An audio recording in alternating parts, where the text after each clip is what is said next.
riots. He went down to Poly Eyes and he goes, I didn't even think about it. Yes. Yeah, because they said not to drive through down there because one girl, she freaked out. It was like, she was like,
Check, check.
Check.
Welcome to the 2020 Breeding Beef Show at the Washington County Fair. We're going to get started today with our first class. It will be the Cow-Calf Class 1.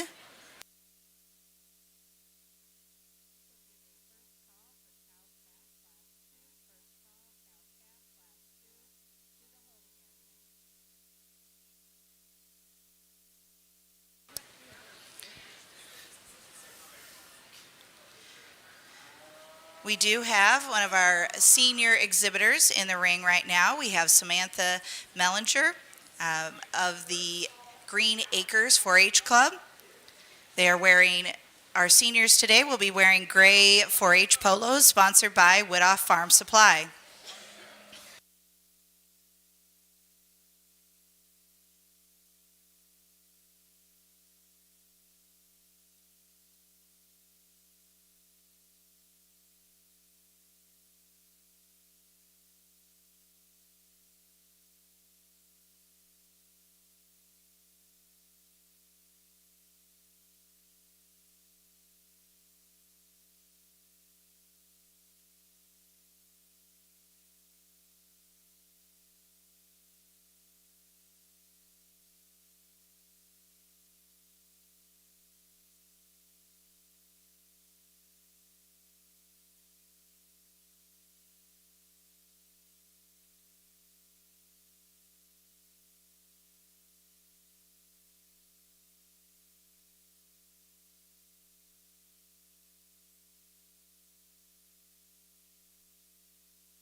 take this opportunity to recognize another one of our special project award recognition, Leah Evans, who's helping out in the ring right now with another person's exhibit. Leah Evans of the Washington Go-Getters 4-H Club received a Beef Project Award at the 2019 Awards Night. She excelled in personal beef projects, learning workshops, and leadership experiences. Congratulations, Leah.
Just a few reminders to those of you who are watching the show.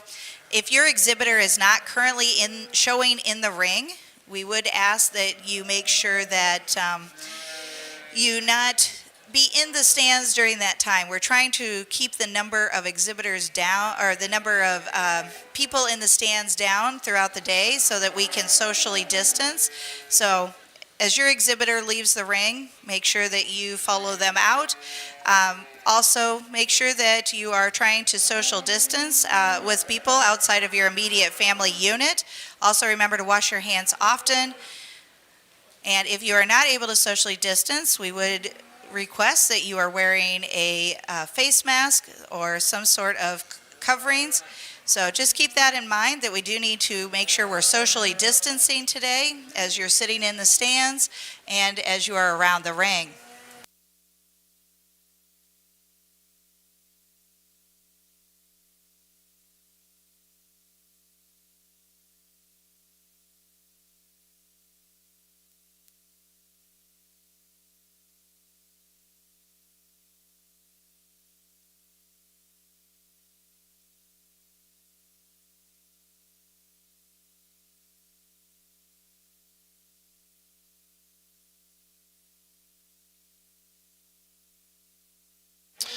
Good morning and welcome to the Breeding Beef Show. I'm really excited to be with y'all down here today. I was fortunate enough to get invited back after sorting through these last year and really saw a lot of quality livestock last year. Really impressed with them, and just makes me excited for today to know we're going to see some good ones. And we're starting off with some good stock here in the cow-calf division. This is always a really fun class to judge. You know, it's a lot of hard work for these exhibitors to bring these cow-calf pairs, you know, bring these young calves and get them broke to lead on the halter and broke to show and bring them with their moms so we can look at them together. The pair that leads off the class, I think, does so pretty handily. I really like this pair. The female that just went out of the ring there, the mother, is just beautiful looking in terms of her design and flatness of shoulder, and she's got some nice offspring there trailing her out the ring. Just really smooth made and really correct, both of them, in terms of their structure, and that's why they take the class today. I think the second place pair is very similar to the class winner in terms of soundness, in terms of being built right out of their shoulder and their neck. They just don't have quite the depth of body, depth of flank, and overall balance that you see, and that's why they go into that second placing. This pair in third, that's a nice looking female there. The mother there, she's really good out of her neck. Really powerful calf. Her calf is probably just a little bit more rugged built or a tick plainer than she is, and that's something we'd like to change to move them higher in the class. But you got to appreciate the production and the power and the calf she has. The pair that comes next is a pair that probably just gives up a few things to some of the others in the class when you talk about extension and talk about squareness. To me, they have some muscle and product. They're just a little bit rounder made, especially the calf wanting to get up in that top and round out of that hips. We just like to square those up just a little bit. And I don't want to take away from the pair that rounds out the class. This is a younger calf, obviously at a disadvantage in terms of age. But for me on this female or mother, I'd like to just see a little bit more size and just overall substance. She's complete in terms of the way she's made. Just like to see a little more power from behind and a little more size. And again, the calf just needs a little more time on feed and get a little more age on it there. But a nice, strong class to get things started. Thanks again for having me down this morning.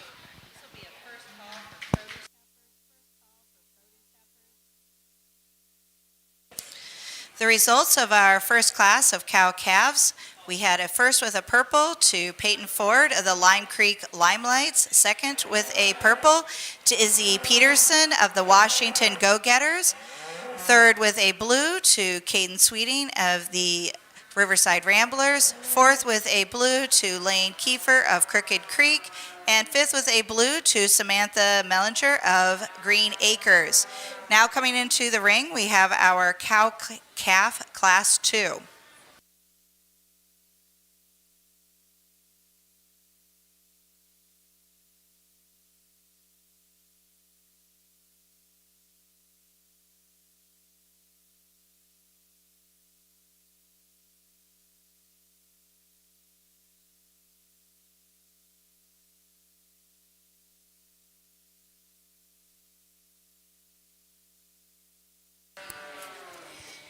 We do want to recognize Cale Yegi of the Riverside Ramblers, who's currently out in the show ring right now, along with Leah Evans from the Washington Go-Getters as being senior 4-H members. Let's give them a round of applause.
Well, another really nice class of cow-calf pairs, and again, I'd like to commend the exhibitors for getting the pairs to this point where we got these calves broke and have brought them into the fair here to show today. I like this pair that leads off the class quite well. I think there's a lot of quality in both of these two. Of course, with the pair, we're looking at the quality of each individual, but how they complement each other and pair up here today. I think this pair is really nice. We got a super powerful mother here that is built really, really good in terms of how wide base she is and still balances up good from the side. And then she's got a calf here that's really long and level hipped and flat shouldered. A nice pair to get things started. The pair in second, I think, is quality as well. I think just maybe not quite the style that you see in the class-winning pair. This cow and calf both are just a tick plainer about their head and their neck up through that front 1/3. But as you study them from there on back, they're long, they're level, they're good, and they're underlined. I'd like to just change the front end to move them to the top of the class. And I do like this pair in third. I think the young man, this is a good example of where maybe the mother has outperformed herself. To me, the calf in this offering, just looking at the calf all by itself, is a really nice one. She's built really good. She's good all the way down her top line, has some rib shape, and is a very nice individual. But as we look at the mother in this pairing, she just doesn't have quite the quality of those other two that went out in front of her in terms of body shape, in terms of the way she carries that top line. She wants to just pinch a little bit at that loin. So again, nice pair there to round out the class.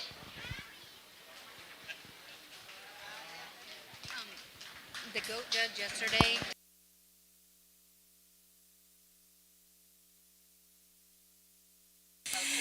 The results of our cow-calf class 2, we had first with a purple being exhibited by Leah Evans of the Washington Go-Getters, second with a blue to Iris Peterson of the Washington Go-Getters, third with a blue to Kale Yegi of the Riverside Ramblers. The next class we have coming into the ring is our produce heifer class.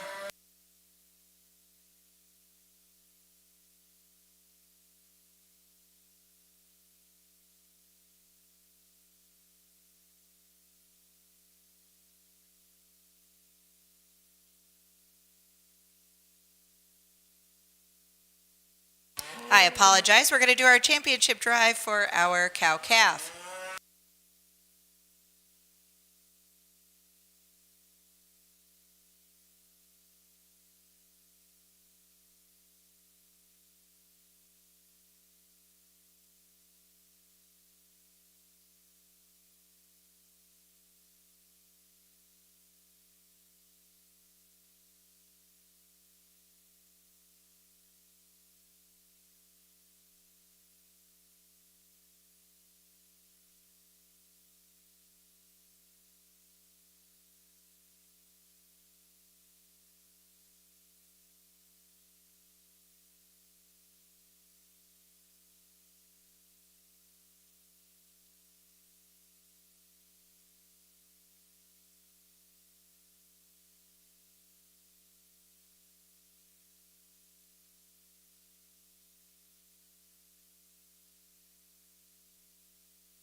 Our cow-calf trophy is sponsored by Lenz Show Cattle, Brian and Ben Lenz, and our reserve rosette is sponsored by Schneider Family Farms.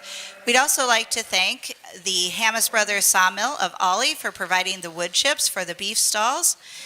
The shavings for the show ring were donated by Joe Hostetler of 4H Wood Products.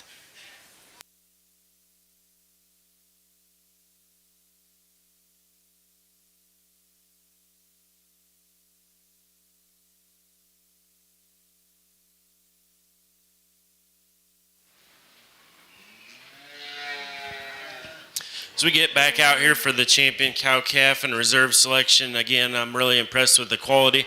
As we worked through those two classes, I think we had really nice pairs all the way through the classes. Some females that have a lot of quality in terms of their structure and their skeleton and the things that we like to see in our females, the way their udders are looking and things like that. And then as we study their calves that they brought along with them, we can see that they've had some good mating decisions because they put some quality calves out behind them.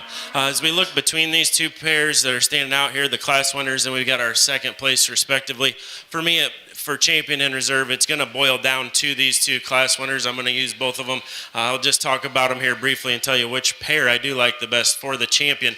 Out of that first class, we got this female that's got her first calf on her side, so a younger female that's got a lot of years left in production. Just love looking at this one. Just love the way she's made out of her neck, the way her spine lays into her, the way she gets out and moves. And then as you talk about her calf that she put out here is one that's really good as well, really good in terms of its top line. A calf that's maybe not quite as unique in terms of its chest floor as mom there, but I think as this one develops and matures, she's going to balance out very nicely.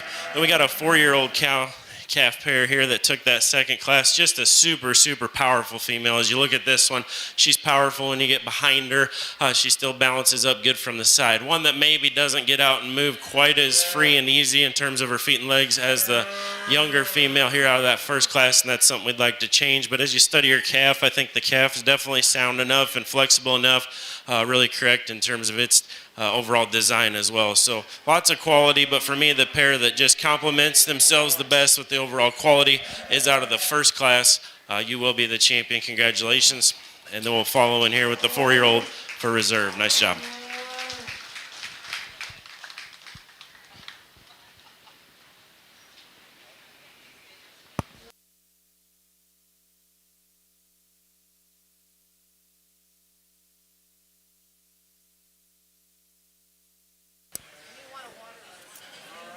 The results of our cow-calf, our champion, was exhibited by Peyton Ford and our reserve by Leah Evans.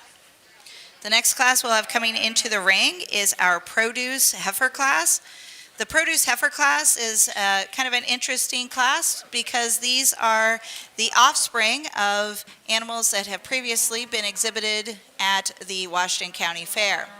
So we're going to get started with our heifer division with the produce heifer class.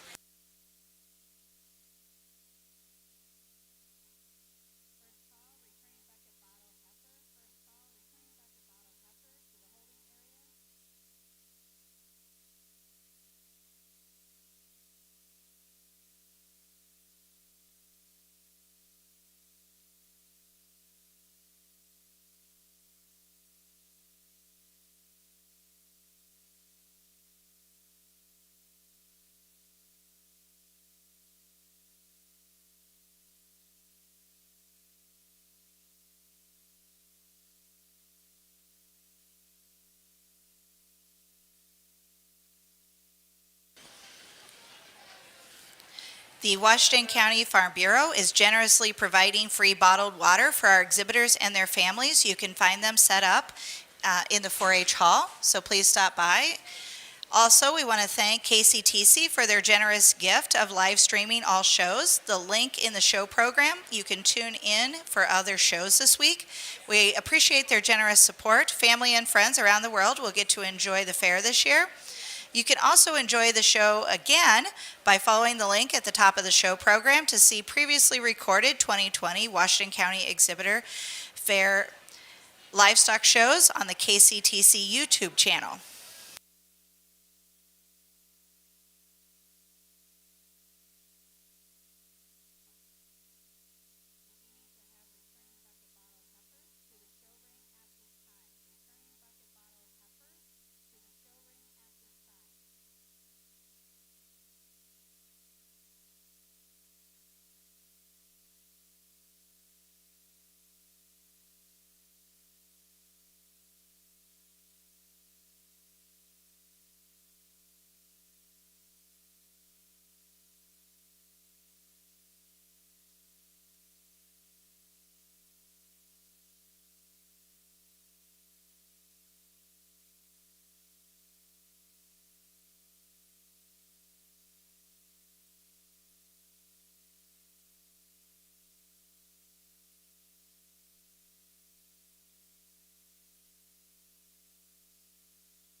nice class of females here, and I think a really neat way to showcase the fact that these were raised and out of previous projects from this actual fair. It's pretty neat to be able to show that. The heifer that takes the class, I think, does so pretty easily for me. When you talk about which female is the best in terms of its feet and legs, it is the best in terms of its overall composition, I think she comes to the top. She's just built the way we like to see them in terms of her skeleton and, again, her movement. She gets out super comfortable off both ends. I think she balances up really nice from the side. If we were going to change her or pick on her, we could clean her up just a little bit up through that front 1/3, down through that lower brisket, and the way she comes up out of that neck. But again, really good overall in terms of her skeleton and the balance that she does have.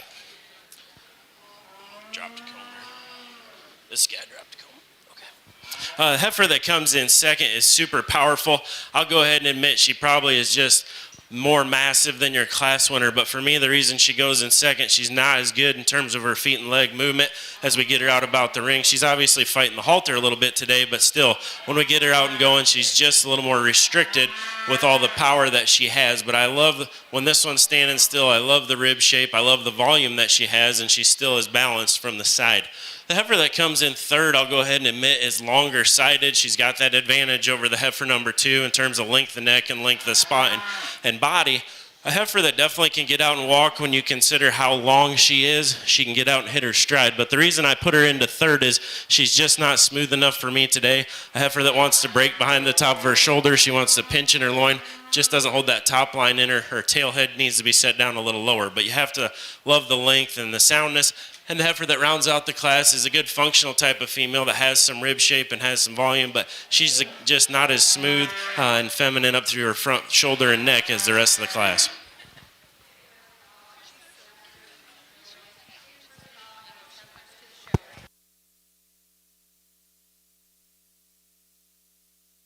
The results of our produce heifer class, we had first with a purple going to Blake Sheets of the Washington Go-Getters.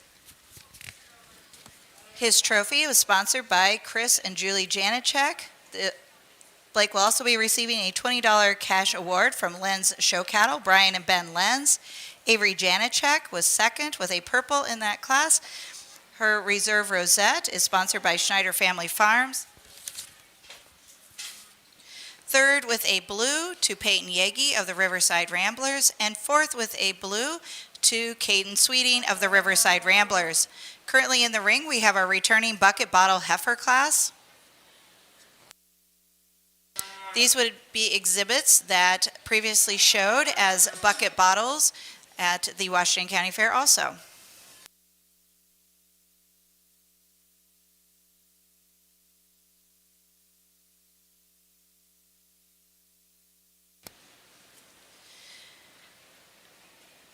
We would like to recognize and thank Federation Bank for their sponsorship of the 4-H and FFA t-shirts for members this year.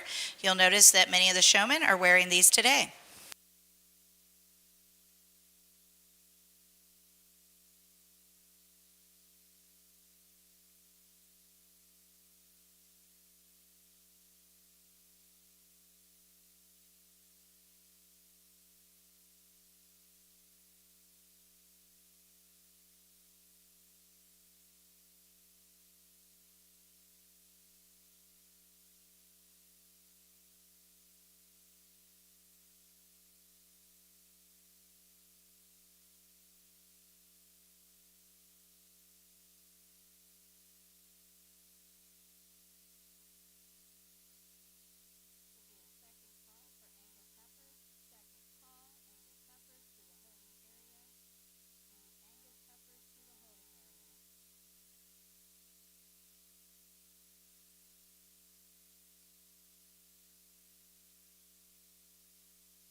Well, another nice class where we get to highlight these exhibits that have been a long-term project for these kids, basically start to finish. As we study through these, we've got some different types and kinds in terms of some of the females that are a little more feminine.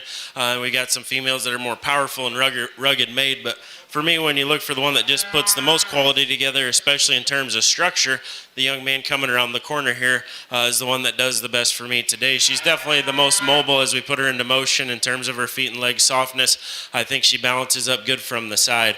A heifer, if we were going to change her, I would like to see that neck come out over the top of her shoulder naturally just a little bit more to give her just a little more style.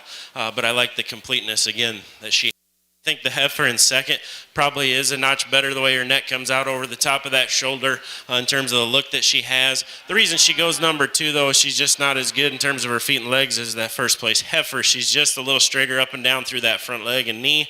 I'd like to relax her there, make her just a little more flexible. But when she's standing still, she's definitely easy to look at in terms of her length and the body that she has. The heifer in third is the most stylish heifer of the class. When you just talk about head and neck and just the look and style that she has, I prefer her in that regard. But the reason she goes down to third to me, she just doesn't have that natural depth of body and flank and softness that the 2 heifers that go out in front of her do. If we could change her there, she could easily go to the top. The heifer that comes next is probably the deepest ribbed, soggiest bodied one that you see out here in this lineup. She's super powerful, but for a female class, for me, one that's just a little shorter and more jammed up through that front neck and shoulder, I'd like to just give her some more look and style. And that's the same for this white heifer that comes out. Here's a big, stout, ground pounder type of one that's big ribbed, but to me, just not as feminine here when we talk about a breeding show. We'd like to change her. The way she gets out and moves off that front end, she's laboring just a little bit, but I love the power that she has to round things up.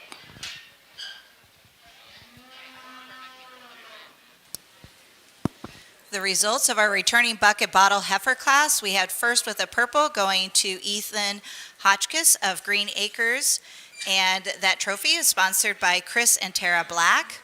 Second with a purple to Caden Reed of the Horse and Pony Club, and the reserve rosette is sponsored by Schneider Family Farms. Third with a purple to Izzy Peterson of the Washington Go-Getters. Fourth with a blue to Sarah Berto of the Franklin Cubs.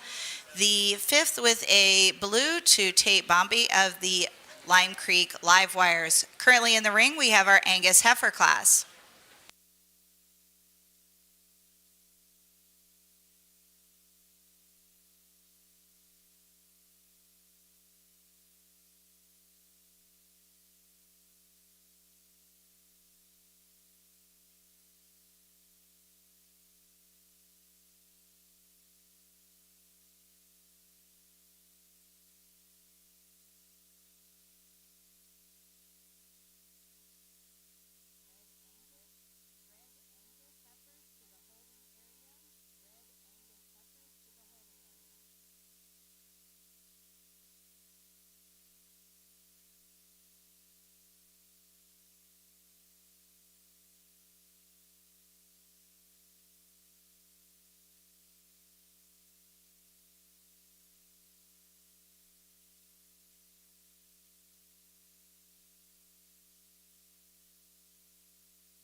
We do want to say thank you to the Washington County Farm Bureau for providing the new red superintendent shirts that our superintendent is wearing today.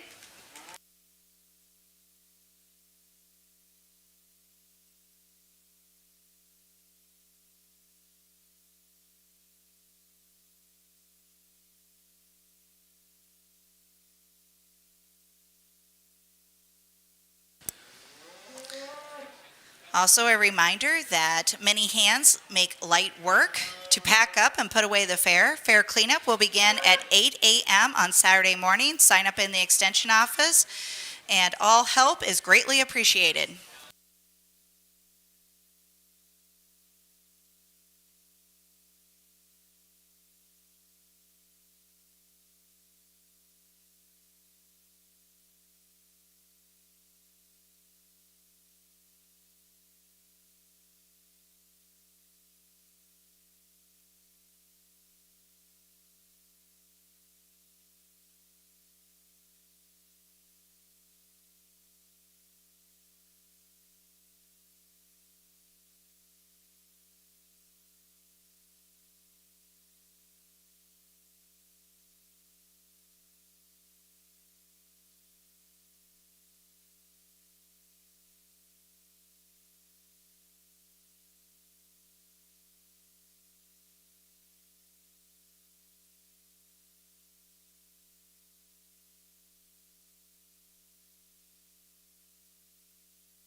As we get into this Angus class, I think the quality runs deep. I think a really interesting class to sort through, as there are different types and different kinds, and I wanted to go through and make sure to give each heifer a fair chance here and make sure to get a good study on them. For me, the heifer that comes to the top does so in terms of her overall skeleton, design, and feet and leg structure. A heifer that's extremely comfortable at the ground. She's really soft in her cushions. A heifer that's long-sided, beautiful in terms of her profile. You love the way that shoulder lays into her and the femininity that she has.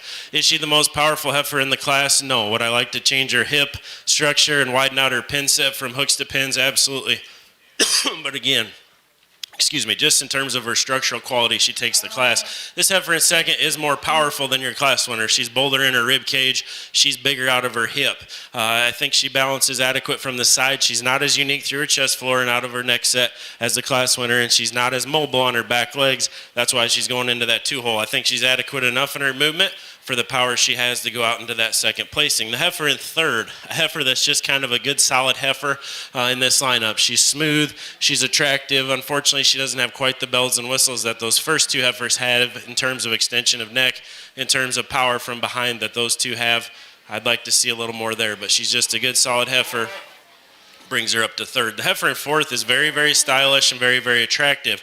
Unfortunately, she doesn't have as much depth of rib and volume and capacity through her body as those other ones. She's just a little tighter through that middle shape of her body. I like the look, and again, I think she's structurally sound. I'd like to just see more of her to bring her up higher. And the heifer that comes next, there's a lot to her. She is more powerful than the one that comes out in front of her. Unfortunately, this one's just a little more short-fronted is the way I describe it. Shorter necked, a little more jammed up through that shoulder, and at the same time as she moves, she doesn't get out as fluid and doesn't have quite the reach to her. The heifer that comes next is one that's long-sided, but just is a little rougher made compared to the rest of the class. For me, her top line's not as level. She's not as smooth and attractive the way that shoulder and neck blend together.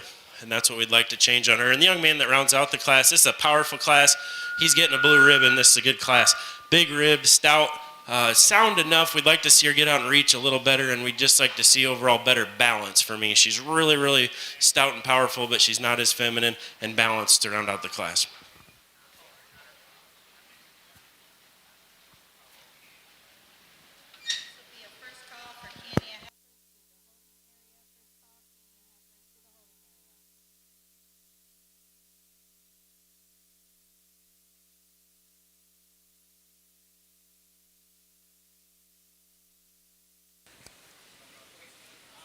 Currently coming into the ring, we have our red Angus class. The results of our Angus class, we had first with a purple being exhibited by Jacob Eichelberger of Crooked Creek. His trophy was sponsored by Irwin Farms. Second with a purple to Peyton Peck of the Lime Creek Live Wires. And his rosette is sponsored by Schneider Family Farms. Third with a purple to Blake Sheets of the Washington Go-Getters. Fourth with a purple to Brock Thoman of the Highlanders. Fifth with a purple to Tate Sheets of the Washington Go-Getters. Sixth with a blue to Grace Cobble of the Crooked Creek Club. And seventh with a blue to Cecil Kelly of the Lime Creek Live Wires.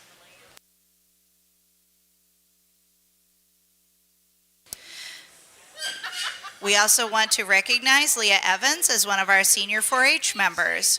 Her polo is sponsored by Woodhoff Farm Supply.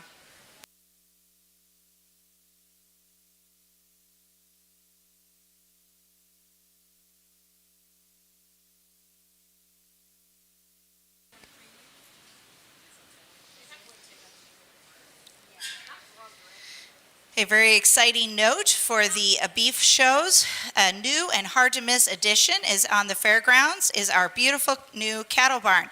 Thank you to all who sponsored and supported this project in various ways, and to the Washington County Fair Board for their continuous improvements and dedication to the fairgrounds.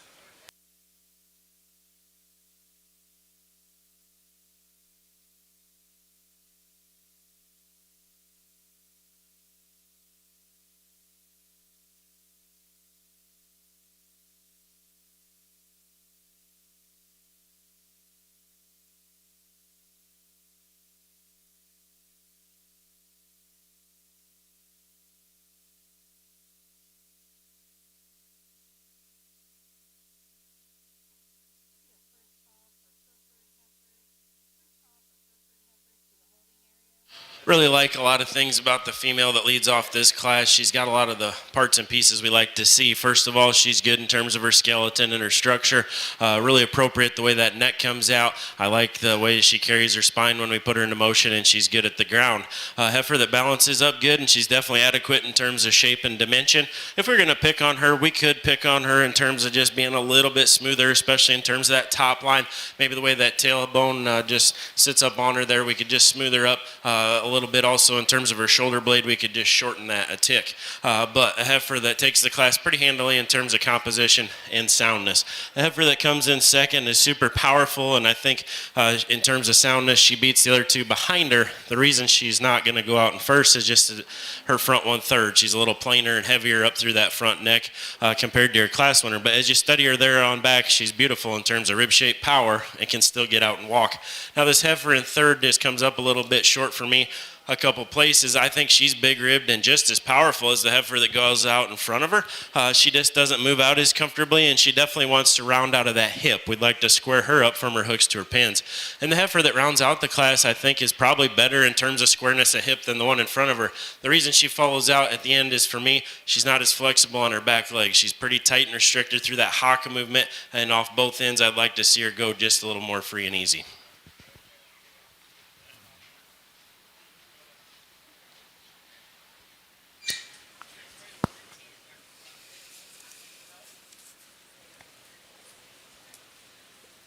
The results of our Red Angus class, we had first with a purple being exhibited by Leah Evans. Her trophy is sponsored by Keith and Penny Sweeting. Reserve, our second in that class with receiving a blue is Caden Evans. His rosette was sponsored by Schneider Family Farms, and they are both of the Washington Go-Getters. Third with a blue to Sydney Nebel of the Lime Creek Limelights, and fourth with a blue to Blake Evans of the Washington Go-Getters. Currently in the ring, we have our Charlet Composite class.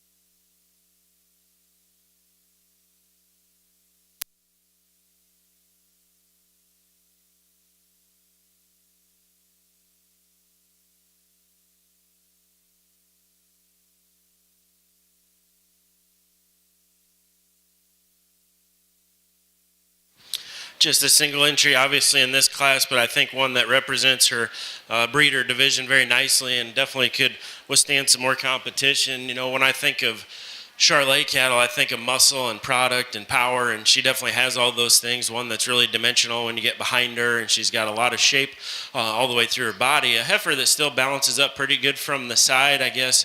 For me, if we were going to change her, I would like to make her a notch more feminine through her head and her neck and her shoulder just a little bit. I'd like to see her put those rear pasterns down a little softer as we get her going, but when you consider the amount of muscle and product and power that she has, she still gets out and moves very adequate and balances up good from the side. The young lady's doing a great job with her. Let's give her a round of applause.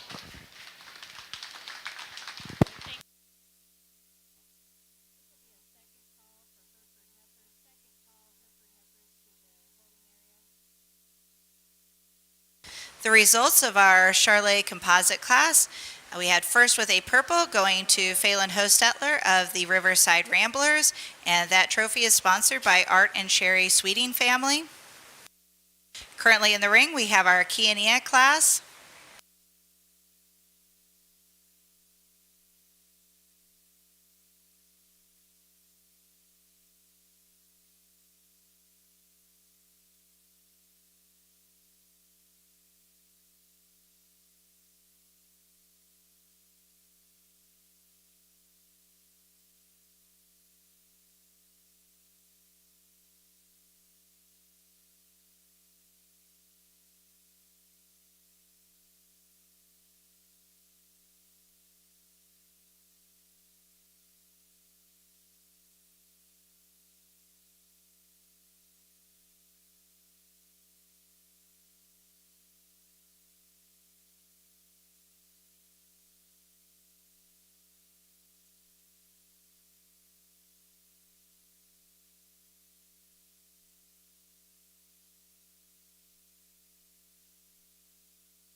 Well, just like the last class, we just have one, but one that's definitely high quality and one that could competition within its division. A heifer that to me is kind of the combination of when you want to talk about one that's built good and good in terms of its design and profile is good with the power, with the volume and the base width. She kind of puts those two things together. As you study this one from behind, she's really robust in terms of her rib cage, really good in terms of her depth of body and good in terms of her lines. Her neck comes out right. A heifer that today for me is very adequate when we put her into motion, but she's obviously fighting that halter. Heifer that to me, if I was going to pick on her, she's wanting to roach up in that top a little bit. Is she actually built that way, or is it just because she's nervous and fighting that halter? We'll have to take a look at her again when we bring her back out, but one you sure admire for the quality that she has. The results of our Key Indiana class, first with a purple to Bryn Young of the Lime Creek Limelights, and her trophy is sponsored by Lyle and Stephanie Sexton. We now are going to have coming into the ring our Hereford heifer class.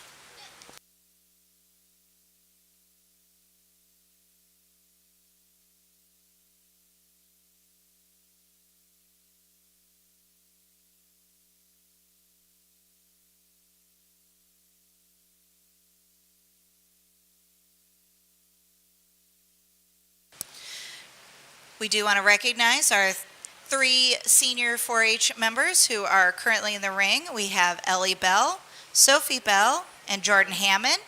Let's give them a round of applause.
Heifer that lands at the top of this one that sure puts a lot of those things together that I like to see anyway. A heifer that's both balanced from the side, but at the same time has some volume and some dimension to her when you study her through that rib cage, and she's base wide at the ground. A heifer that balances up good. If we could change her, we would like to make her just a notch more feminine in terms of the way that neck comes out. To me, she's just a tick plain up through that front 1/3. She's plenty long enough necked. She also maybe wants to round off that hip just a little bit, but otherwise she's sound at the ground. She's big ribbed and she's balanced to take this class. The heifer in second is one that just doesn't have quite as much overall balance as the class winner. She is attractive and feminine, the way she's built through her shoulder and the way that neck comes out, but she's just a little heavier down between those front legs through that brisket. She's a little more tucked up in terms of her flank. She also wants to hawk in just a little bit naturally when she goes away from you, but I appreciate the levelness of top. Again, I appreciate the femininity that she has there in that second hole. And then we've got the heifer that's older than the other ones out here that has a lot of good things about her. She's long-sided, but to me, she just doesn't have quite the rib shape. You know, if you study her pound for pound, she's the flattest in terms of her fore-rib shape. She's also one that wants to round out a little bit from hooks to pins. We'd like to square her up, but she's long. She can get out nice and soft at the ground. That's a good class all the way through.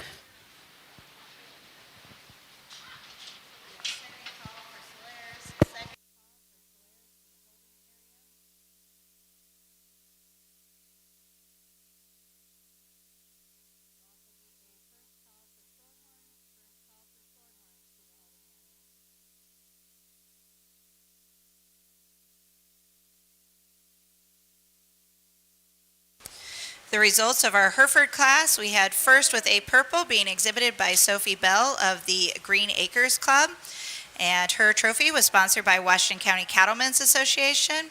The reserve with a second, with a blue to Ellie Bell of Green Acres, and her rosette was sponsored by Schneider Family Farms.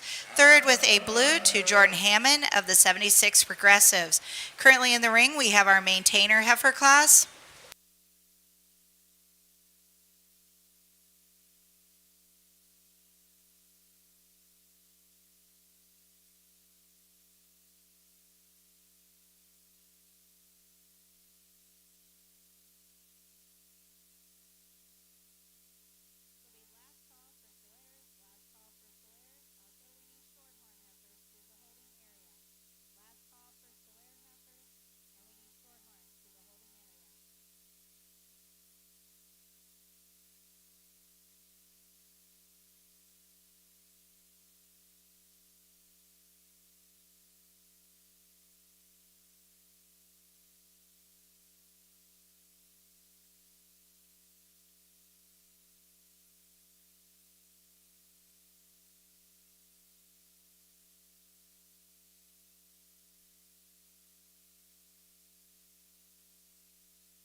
Competitive class of females here, but the black is the top for me just when you talk about the combination of, again, the structural quality and the design and the body and the dimension. She has all those things going for her. I just love the middle 1/3 that she has, just that natural body shape and power. But as we watch her go, she holds it all together, really adequate in terms of her movement. I think she gets out and covers her tracks. You know, we could change the way she moves off those back two just a little bit, but when they're that wide and stout, I think she's really acceptable there. The heifer in second. Probably has just a notch more overall extension than your class winner. I'll go ahead and admit she's just a little bit longer fronted. She's got just a little bit more growth to her.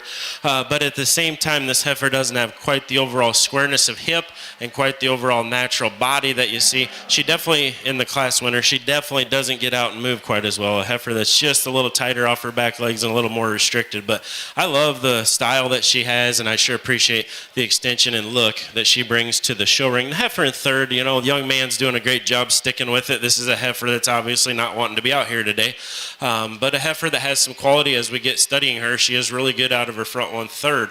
The reason I put her down into that third hole, for me, she's not as powerful and square out of her hip, and she doesn't have quite the balance on the profile that the other two heifers do today. But I commend him for keeping his head up and sticking with it. That was a good class all the way through.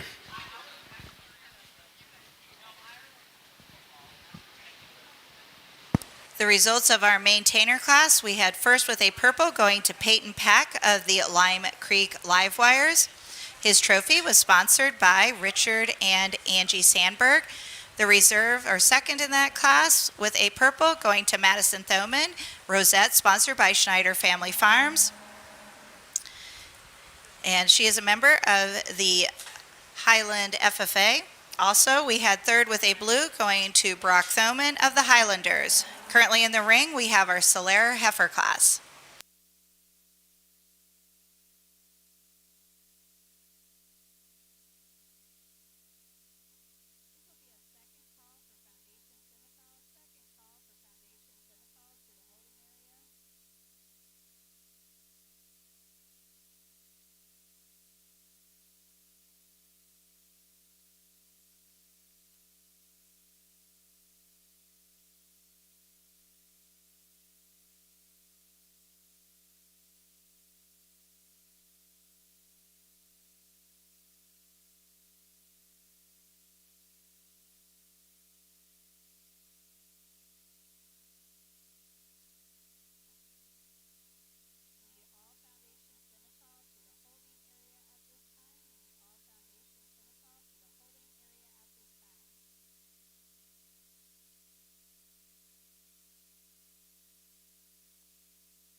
here in this division, I think these are all three really good females. I really do. I think they all represent their breed very well. Even the young lady in third has a really nice one. She's going to get a purple. I think this is a strong class. When we get down to sorting them between each other, though, I think the young man's needs to come to the top, mainly because of structure overall. This one is definitely the most mobile when we put her into motion. She's the softest at the ground and the most comfortable as she gets out on the move, not just on her legs, but she holds her body together the best. If we could change your class winner for me, I'd like to extend her out just a little bit in that front end and square her hip up. She does want to round and narrow in terms of her pin set, but again, she's the best built in terms of her skeleton and her soundness. The heifer in second is probably a notch more powerful. She's probably more powerful out of her hip. She's probably a little bigger and more square down her top line as you study her compared to the class winner, but she has to go second for me when we watch her move. A heifer that's more restricted in terms of her back legs. She's not as flexible and sound at the ground, but I do like her when she's parked because she's square and built very good, especially in terms of that rib. Young lady in third, like I said, you got a nice one. You're getting a purple ribbon. Unfortunately, this class is really deep, and for me, she's just not built quite as well compositionally as the other two heifers. She's not quite as square and powerful as that second place heifer, and she's not sound enough to beat the first heifer, but a really good class.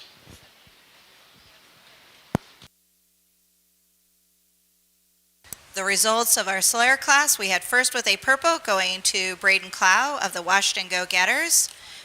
His trophy was sponsored by Kennedy Insurance Agency. Second, with receiving a rosette from Schneider Family Farms, with also receiving a purple ribbon, is Iris Peterson of the Washington Go-Getters. Third with a purple in that class to Izzy Peterson of the Washington Go-Getters. Currently in the ring, we have our Shorthorn class.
Really powerful shorthorn female, I guess, to me is the best way to describe this one. Normally when you get into purebred shorthorns, sometimes you're disappointed when you get behind them. They just don't have the muscle and the product and the dimension that we like to see, but not this one. That's not a problem with her.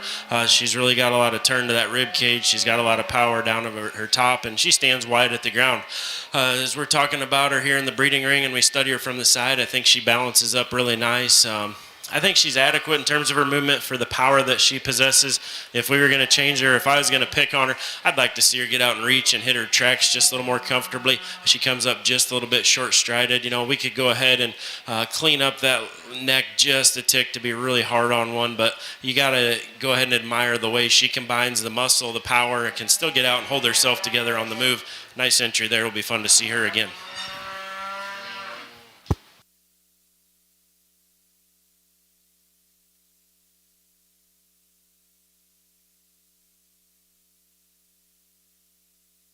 The results of our Shorthorn class, we had first with a purple being exhibited by Hunter Siren of the Dutch Creek Flyers. Trophy for Shorthorns is sponsored by Lyle and Stephanie Sexton. Now coming into the ring, we'll have our Foundation Scimitar class.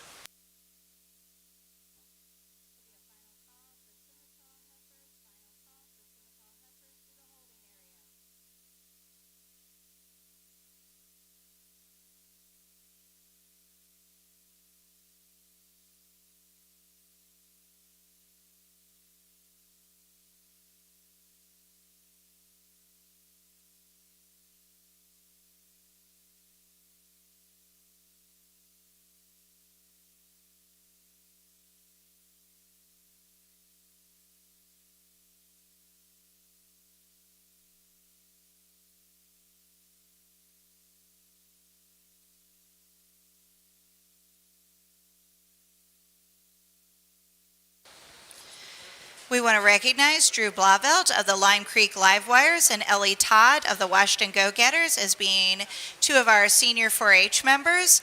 Let's give them a round of applause.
really competitive class of breeding females here, and I think really high quality pair at the top. I think they are different in terms of their type and their kind, and I think you could probably look at these two heifers and go either direction depending on what your preference is. But as a judge, I try to stay consistent. What I like is females that are not only built like a female, I also like females that have plenty of power to them as well, which maybe bucks the trend of today's show ring just a little bit. But I think females that are good need to have something to them. And here's a heifer that definitely has plenty to her, a heifer that also is built really good from that side profile. Extremely square all the way down her top line, extremely square out of her hip. She's got some size, she's got some extension, some growth. Again, she balances good. I think when we get her out on the move, she's plenty good enough. This heifer gets out comfortably, soft at the ground, hits her tracks, and all those things we'd like to see. If I was going to pick on your class winner or change her in comparison to number 2, I would like to make her just a little more feminine about her front shoulder. Yeah, she does have a little bit of shoulder to her. We could pick on her there, but I think it's very, very good the way that it blends and ties in when you compare, again, how powerful and overwhelming she is from there on back. A really good one to take the class. Now, the heifer in second, is she a little flatter and smoother through that shoulder? Yes, she is. Is she a little bit more feminine? Couple places in your class winner? Probably is. This is a really good one in terms of those things. She's super, super soft at the ground. We like that leg set that she has. The reason she goes number 2 is a couple different things for me. She doesn't have the natural squareness. As I stand behind her, she's more narrow at the ground, wants to hock in ever so slightly for me today. A heifer that I think, again, just isn't built as wide through her rib cage all the way out through her hip as the class winner. But I love the softness of body, the depth of flank. I'd like to see a little more growth in her compared to your class winner as well, but she's a good one. The heifer that comes in third, I think, is most similar to your class winner in your second place, one that has both volume, capacity, and some style to her. But the reason she's got to go number 3 is because of those back legs. As she gets out and goes, she's just a little tight in those rear pasterns and not quite as comfortable on the move when we get her going. But you get her parked, and she is beautiful in terms of her rib completeness here in the show ring. The heifer that comes next is probably a little bit more sound at the ground than the one that goes out and beats her, but the reason she's going out in this spot, she just wants to pinch in that loin a little bit for me, and she doesn't have quite that natural body and depth of flank as the heifer that goes out in front of her.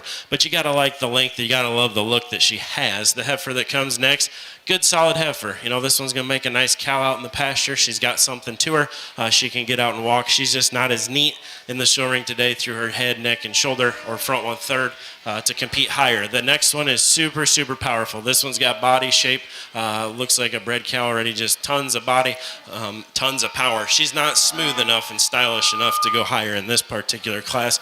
Two heifers that round things out are heifers that to me are just a notch more terminal in terms of the way they're put together. They've got a lot of power, but they're just plainer and shorter necked. We'd like to see more style, extension, and growth in those to put them up higher today.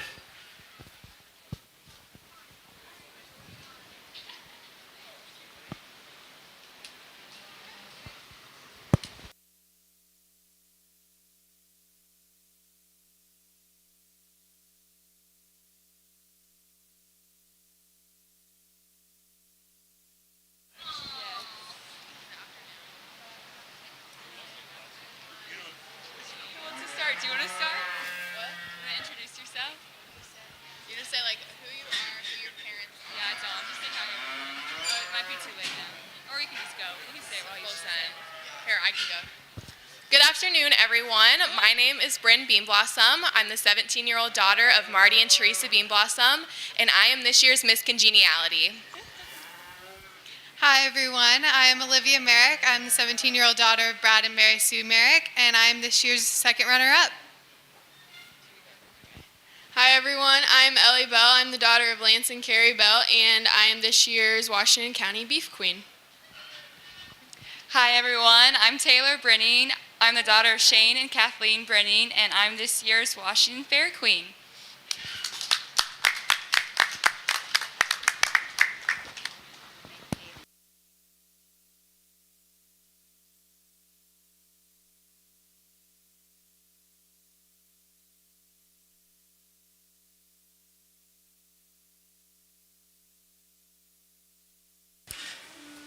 Currently in the ring, we have our Simmental heifer class.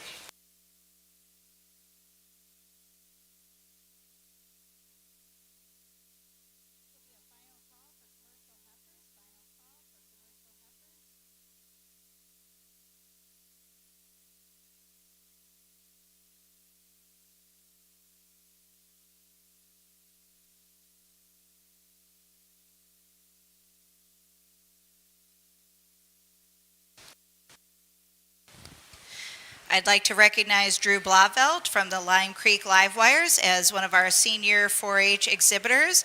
His polo today is sponsored by Widoff Farm Supply. Let's give Drew a round of applause.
The results of our Foundation Scimitar class, we had first with a purple being exhibited by Ellie Todd of the Washington Go-Getters.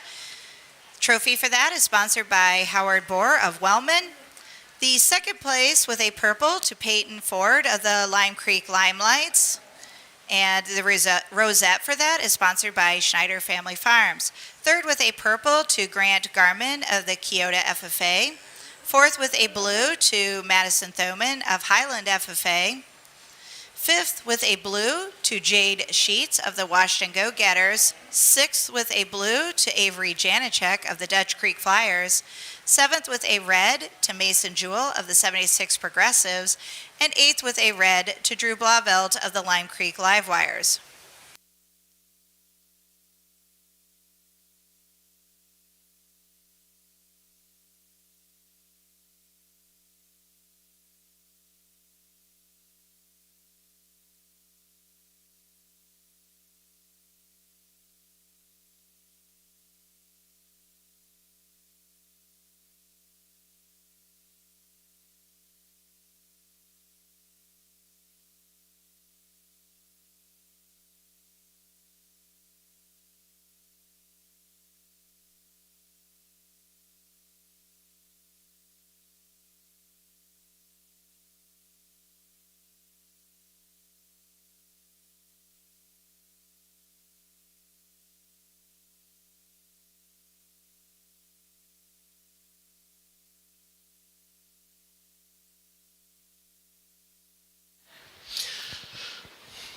Another nice class of females with some different types and kinds as we work through, but the one that rises to the top with the most quality for me is the young lady here with the white-faced scimitar female. Here's one that's just built the way I like to see them in terms of her skeleton. You know, her neck comes out properly.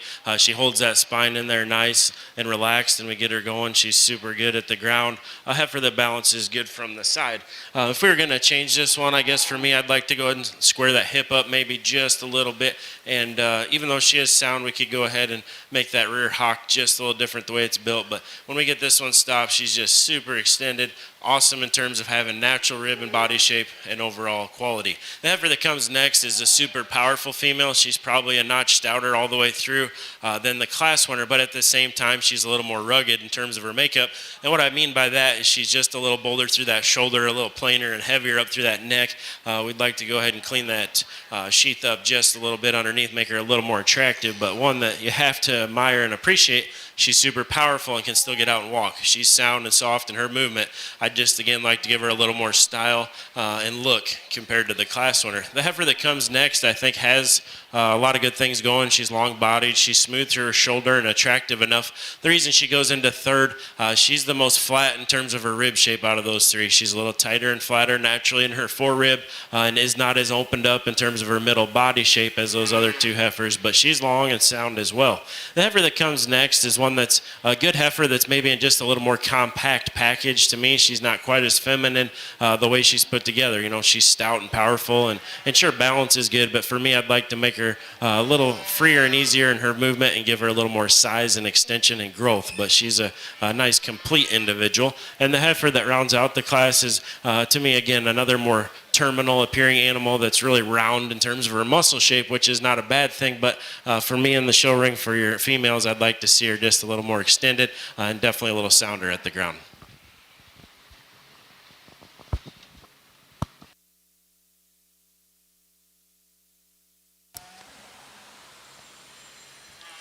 The results of our Simmental heifer class, we had first with a purple being exhibited by Peyton Ford of the Lime Creek Limelights. And the trophy for Peyton was sponsored by Shalla Simmentals, Clinton Michelle Shalla. Second in the class with a purple to Roy Carter of the Jackson Jets. His rosette is sponsored by Schneider Family Farms. Third with a blue to Aubrey Campbell of the 76 Progressives. Fourth with a blue to Mariah Christensen of the 76 Progressives. Fifth with a red to Drew Blavelt of the Lime Creek Live Wires. Currently in the ring, we have our commercial heifer class, which will be our last heifer class before we get started with our championship drive.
Nice class of females. I think interesting decision that has to be made at the top. The heifer that's going to win the class obviously is feeling her oats today. She's not cooperating, but does that not make her the best heifer in the class? No, it doesn't. To me, she's still the best heifer in the class, even though she's not going to help her exhibitor here win any showmanship contests at the current moment, just the way she's acting. But when we get to studying this one, she's the best at the ground. She's definitely the best in terms of her feet and leg movement as she gets out and goes. She's the most extended, most correct built in terms of her skeleton in this particular class. Heifer that we'd sure like to change a couple things about besides her attitude. We'd like to change her in terms of squareness of hip and level her out from hooks to pins. We'd like to soften her in terms of her flank or her natural underline. But again, she's the best in terms of overall skeletal quality. Now the heifer in second has a lot of things we sure like to see. A heifer that's probably a notch stouter, just a notch better in terms of that depth of flank than your class winner. I'll go ahead and admit those things. And you just heard me talk about a couple classes ago how I like my heifers to be powerful, and I truly do. But even this heifer here is maybe a tick much for me because what I see when I look at her is a market heifer. This is to me more of a terminal individual that's super big bone and super powerful, but what makes her a market heifer to me is just the way she's built about her head and neck and just the way she moves. She's not as sound as I'd prefer some of my breeding females to be. She wants to snap those front legs into place a little hard, and she's just getting out and waddling a little too much off those back legs. But a heifer that you have to admire the squareness, the smoothness, and the attractiveness. We'd just like to see a little better skeletal quality today. The heifer in third is definitely sound enough, a heifer that's built good about her skeletal design, but she just doesn't have quite the smoothness and quite the squareness that those other two heifers did going out in front of her. Not quite the overall eye appeal, but good solid heifer that needs to find her way into that third placing. The heifer that comes next I think is plenty sound and attractive. She just doesn't have as much to her as we get behind her. We'd like to see some more squareness out of that hip and some more natural base width at the ground. She gets out a little bit narrow tracking.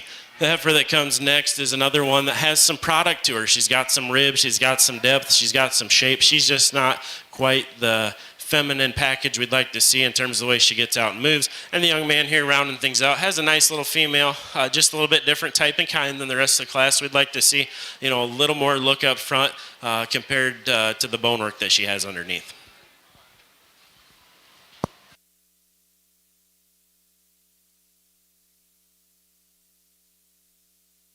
The results of our commercial heifer class, we had first with a purple going to Bailey Siren of the Dutch Creek Flyers. Her trophy was sponsored by Art and Sherry Sweeting family. Second with a purple to Bryn Young of Lime Creek Limelights. Third with a purple, Bryn's Rosette was sponsored by Schneider Family Farms. I'll finish this in a minute. I'm going to start with our lineup for the championship drive. We had from our produce being exhibited by Blake Sheets. We have our returning bucket bottle being exhibited by Ethan Hoschkes. Our Angus being exhibited by Jacob Eichelberger. We have our red Angus being exhibited by Leah Evans. Our Charlet composite being exhibited by Phelan Hostetler. Our champion Kiania being exhibited by Bryn Young.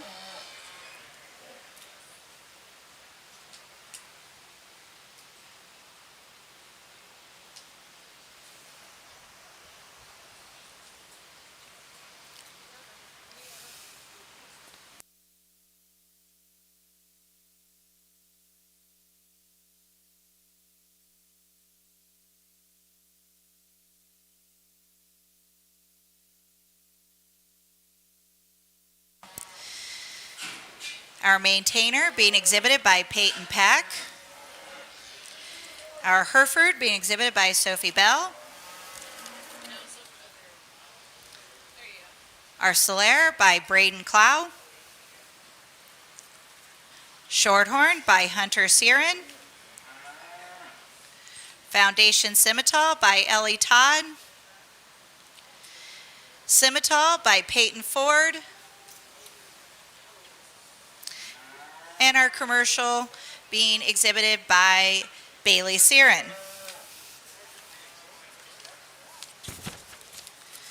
Going back, I'm going to start over with the commercial heifer results.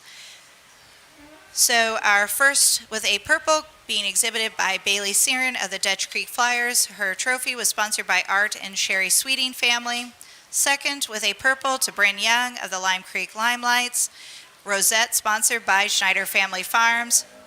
Third with a purple to Lauren Bukowski of the Washington Go-Getters. Fourth with a blue to Izzy Peterson of the Washington Go-Getters. Fifth with a blue to Emma Stalder of the Washington Go-Getters. Sixth with a red to Elijah Statler of the Lime Creek Live Wires.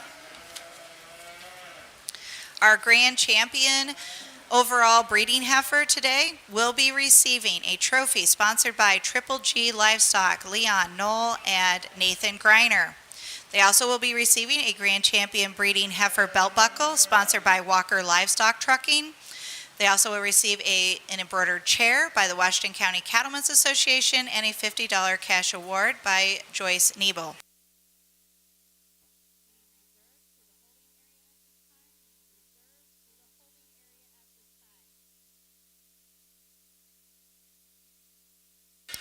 The Reserve Grand Champion will receive a trophy sponsored by Colbert Carpet Care and a $50 cash award sponsored by Boar Farms. The top 5 overall will receive ribbons sponsored by Colbert Carpet Care, and the top 5 overall bags are sponsored by the Washington County Cattlemen's Association. I do want to take a moment and I want to thank our judge today. Let's give him a round of applause. He's moved right through this. Also, I'm going to take a moment and I want to thank all of our ring help, also everyone who's out getting all the cattle lined up, and all of our assistants up here at the office area. Let's give all those people a round of applause for the work that they put in today also.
Also in the show ring right now, we do have Phelan Hostetler, who was our first runner-up in the Washington County Fair Queen contest. She was not up here when we did our introduction, so we'll recognize Phelan at this time.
as we get out here for your Supreme Champion selection and top 5, just like to take this opportunity first and foremost to thank everyone for the fact that we're able to be here today. You know, this is awesome that the kids get to be in here doing this. Obviously, it's been a very strange year for all of us here in 2020.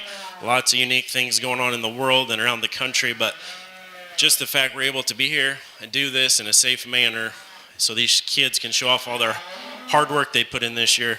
Just very thankful. And I'm thankful that you guys invited me back down. I was able to do this show last year, and you know, I sure remember seeing a lot of good ones. You know, I'm fortunate to get to judge at several fairs normally each summer, and some shows you remember and some shows stick with you because of the quality that you see. And the show here last year was one that stuck with me. That breeding female show was ultra good, and those ones that won last year were very good. And so I knew this morning when I got up nice and early to come down here, I was going to see some good ones, and we have definitely seen that. Maybe some of the classes were small. Some of the classes only had one entry, and we talked about those, but those females, you know, have done a great job of representing their breed and could have handled some more competition.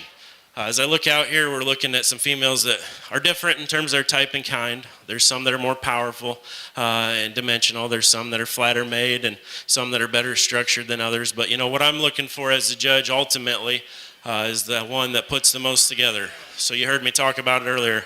Obviously, breeding females have to be sound. They have to be good structured. We all know that. To me, they also have to have something to them. I like to get behind them and see some shape and some dimension. I think that's a good thing. There's a lot of heifers out here that do that well for me. I'm not going to go through and talk about each one of them. I tried to be pretty careful about mentioning coming out of the ring what is something I would change about each one of them, and none of these heifers are perfect, but there's one that comes to the top for me that just has the most things I'm looking for, the most unique in terms of her build, that can still get out and walk and has a lot of power. So those are the things I like to see. Without much further ado, thanks to the committee. You guys do a great job. Everybody that runs this show, both the times I've judged this, very organized. Everything flows very smoothly. I'm going to go get you some champions. We'll get you top 5. Put your hands together for everybody.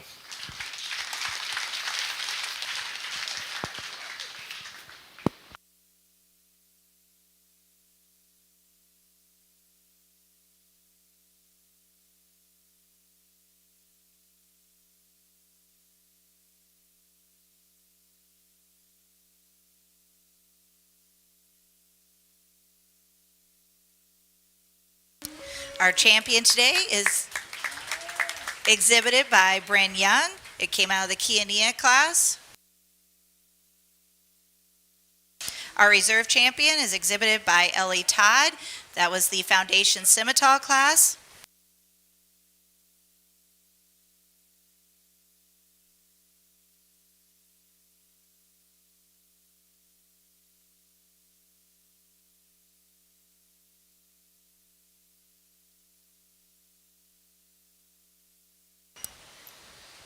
Coming into the ring as a reserve champion is Peyton Ford, and that would be from the Foundation Scimitar class.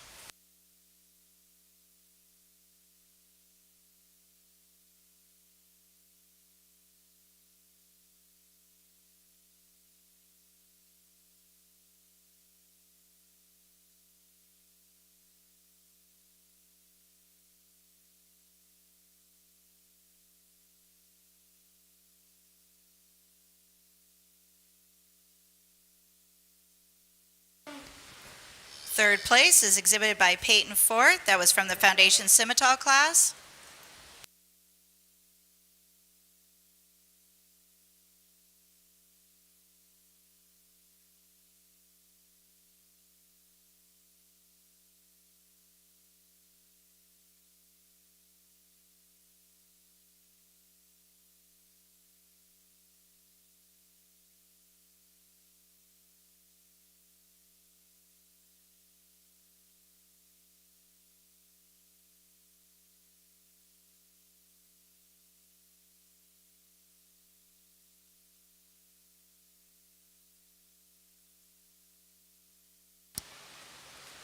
Fourth place is exhibited by Jacob Eichelberger, and that would be from the Angus class.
The reserve for the Angus class is exhibited by Peyton Pack.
And Leah Evans from the Red Angus class.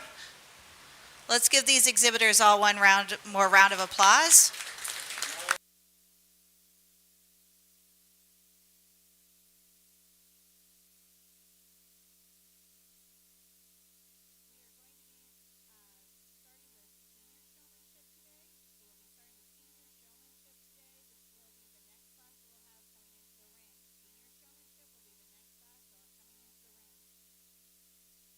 We're going to move into our showmanship classes. We're going to go senior, intermediate, and then junior. So we will be starting with our senior, intermediate, or senior showman.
We're going to get started with our showmanship. We're going to start with senior showmanship today.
we're out here for senior showmanship. First of all, hats off to you 4 exhibitors for coming back out and competing here.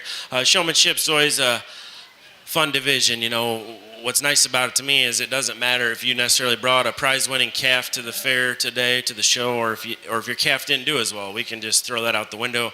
Showmanship's all about your personal skills of how you get your animal presented and how you present yourself, and just who can help make their animal look the best. To me, that's what the champion showman is, who makes their animal look the best it can.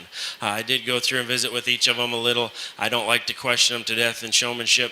I think it's just about who comes out here and gets the job done. And not only through this class, but through the whole show. To me, the ones that are the really excellent showmen, show persons, they just kind of rise to the top. You know, they always have things where they need to be. They walk their animal into place. They use the halter to their advantage and the show stick. All 4 of them have done a good job. They've all had good eye contact. They all have good control over their animal.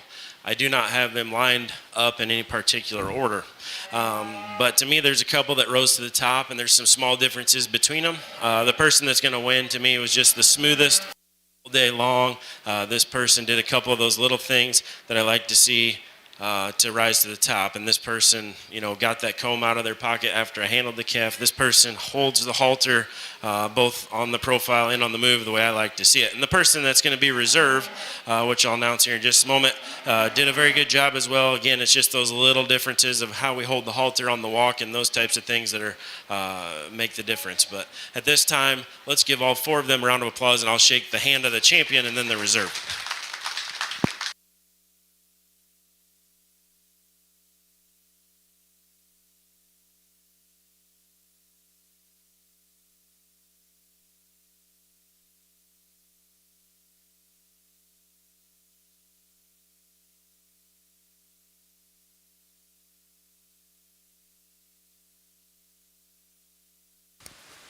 Our top senior showman today is Phelan Hostetler, and her trophy is sponsored by Horning Repair. And our reserve today is Leah Evans, and the rosette is sponsored by Schneider Family Farms.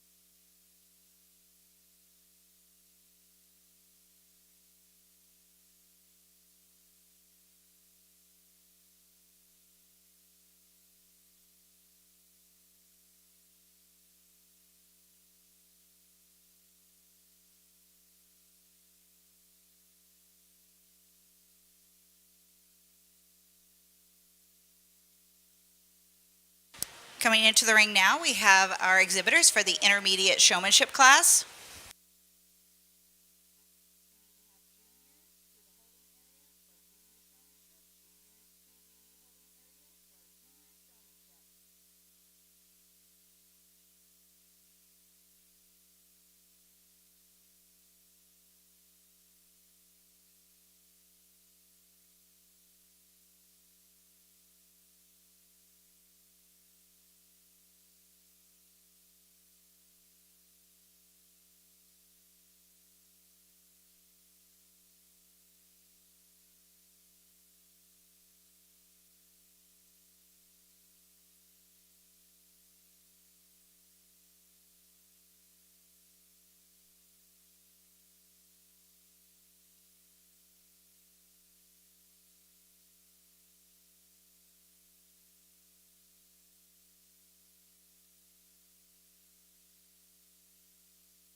Well, I sure appreciate all these exhibitors coming out and competing here in the showmanship class. As you heard me talk about here in the senior division, it's just an awesome way for these kids to get to come out and showcase their own personal skills and show off the hard work they've been putting in at home. And I think you can see from all these exhibitors around the ring, just watching how they're doing things, they've all definitely spent some time with these cattle and worked with them at home. But again, when you get down to sorting who's the best in this particular lineup, for me, there's two individuals that stood out, all day long, not just through this class, but through the show of getting their animal set up to the very best of their ability and having their animal look the very best it could at all times. That's the two young ladies over here on the rail.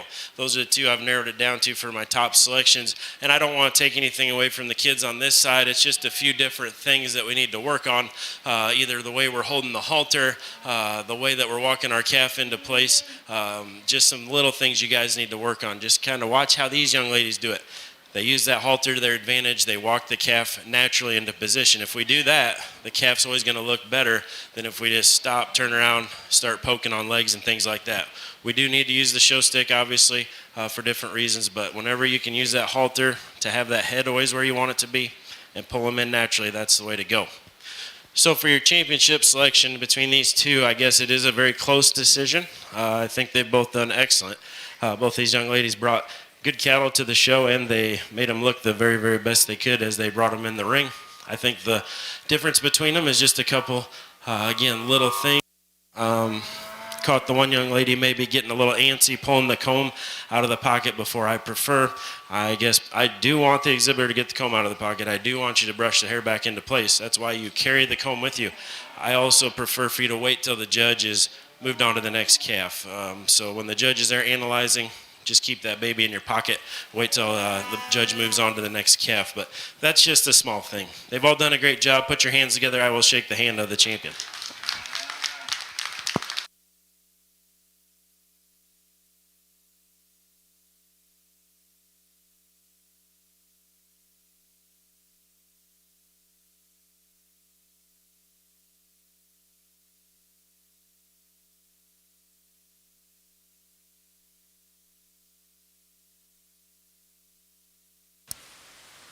Our top intermediate showman today is Bryn Young, and our reserve is Peyton Ford.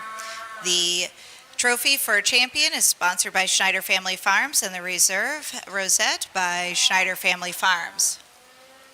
Next class, our last class of the day that we'll have is our junior showmanship class.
Well, it's sure great to see all these junior age level kids out here competing in the showmanship class. Obviously, it's a different year with the fair, how things are going down and stuff like that, but it's awesome to see them all here. It's awesome to see them out in the ring competing. And the younger kids and the juniors are obviously the future of what your fair and 4-H programs are going to look like for the years to come. So it looks like the future's bright. We got a lot of kids out here that are doing a lot of hard work. I see a lot of smiles on the faces. It looks like everybody's sure enjoying themselves. So I appreciate all you kids coming out here. You're doing a good job. When it comes down to showmanship, if you guys were paying attention earlier to some of the things that I'm looking for that person who just always makes their calf looks the best that it possibly can. And so how do we do that? Well, we use the tools that we have with us. We have our show stick, we have our halter, we have our comb in our pocket. These are all tools that we use to make our animal look the best. And I think the most important tool is probably the halter. Obviously, that's how we keep control of them, but it's also the tool we use to make them look the best. The halter can be used to keep the animal's head where we want it. We always want to keep the head up, whether we're holding them in position or we're walking them. We want to hold that head up, not too high where it's unnatural and it makes them look bad, but keep their head at a nice, high, natural position, both on the walk, and we put them into stopping on that profile. The halter can also be used to pull them into position. So what I like to see is the kids who are when they're pulling their calf into stop, they're paying attention to where the feet and legs are, and then they turn and they use the halter to stop the calf right where we want them, and then they walk into that position naturally. You know, if we just walk our calf up, stop, turn around, start poking at legs, our calf is not going to look as good as it possibly can. Some of the thing I want some of you kids to work on at home is the feet and leg placement. So some of you are doing a great job of walking your calf, stopping and scratching it, but you're not paying attention to where those feet and legs are. So work with your 4-H leaders or your parents or whoever's helping you do this, work with them to practice at home. Okay, when we get the calf stopped, I want to have this leg here, and so forth. There's a few kids that rose to the top for me in this class of just having a little more smoothness, having a lot better job of feet and leg placement and keeping their animal in line. It's a close decision between those two that I like for champion and reserve. I'll take one more look and shake their hands, but good job to all the kids. Let's give them a hand.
Our top junior showmanship winner today was Blake Sheets, and our reserve was Tate Sheets. Let's give them one more round of applause as they head out of the ring. This concludes our breeding beef show today.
Those gathered at the ring, I hope you heard announcements. We plan to start at 1:15 for the sheep show. 1:15.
Ladies and gentlemen, boys and girls, sheep lovers near and far, thank you for coming to the ring to start our show in a very unique way today.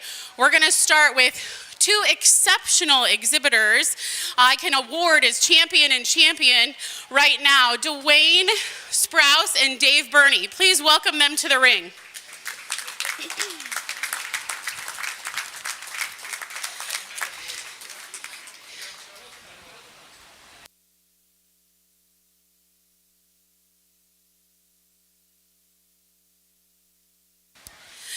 So, I want to read a special message regarding these two individuals. Some of you have a very long history with them, and you might already know this. But for those of you just getting started in the Sheep Project area, you've also had the benefit to learn from them. These two individuals have been named as the Washington County Hall of Fame recipients, and so I want you to know a little bit about their past with us.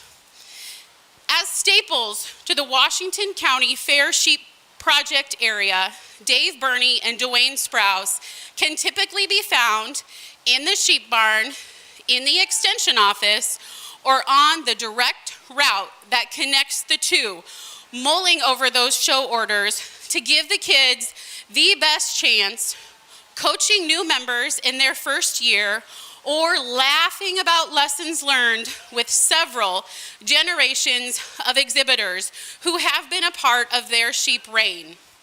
Burney and Sprouse have served as a volunteer duo in the Sheep Project area for 48 years.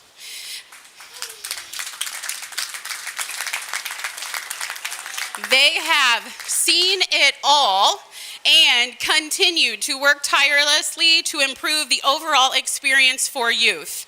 Burney is a Washington County 4-H alum, a former member of the Jackson Boys. He grew up in an active 4-H family and carried on the tradition set by his volunteer parents. He even met the love of his life, Linda, on a 4-H trip to Washington, D.C. Sprouse became involved in the 4-H program during his time as an ag instructor. With no prior experience of raising sheep himself, Sprouse suggested raising sheep to an FFA member, which in turn sparked his own learning. His own kids started out their 4-H careers by raising sheep and have never looked back. As a family, they have grown their expertise and now sell club lambs themselves. This duo recalls a point in time when the sheep barn was very different. It was actually housed sheep and groundhogs, and every single year they would chase out the same groundhog from the same wooden gates. They laugh and laugh at how those groundhogs attended just as many fairs as them. Things have changed, but together they led the refurbishing of the sheep barn, including installation of all new concrete and permanent pens. They also oversaw the addition of a new wash rack. They have commented, "We made as many opportunities for kids that we could." They added the premier exhibitor, test, interview, and showcase opportunity for kids to show what they've learned about in this animal industry. They have served as a rich resource for Sheep Project families for years. In 2021, when we can fill the stands with thousands of people, we will have a special class in honor of them called You Raised Me Right. And we will encourage generations of 4-H'ers and family and alumni to come back and show all those who are able to be in their reign. It is about the kids. They go on to say that over the years, the pay was in smiles. And we are smiling for you, thankful for you, so proud of the 4-H'ers and the families that you have grown to be wonderful. Please help me give another huge round of applause for our 2020 Hall of Fame recipients.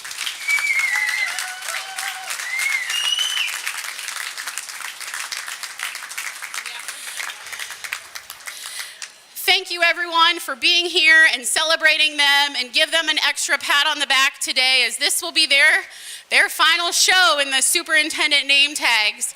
We will start the show now with our feeder pen.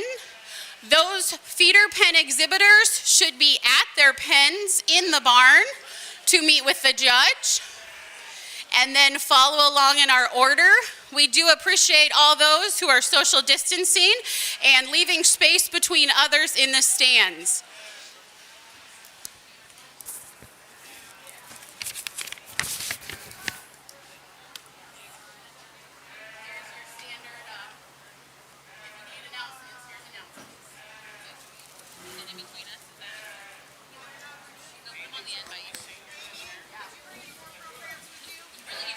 Yeah, I got 1,000.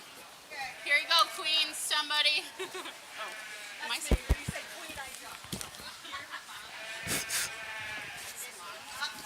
Check.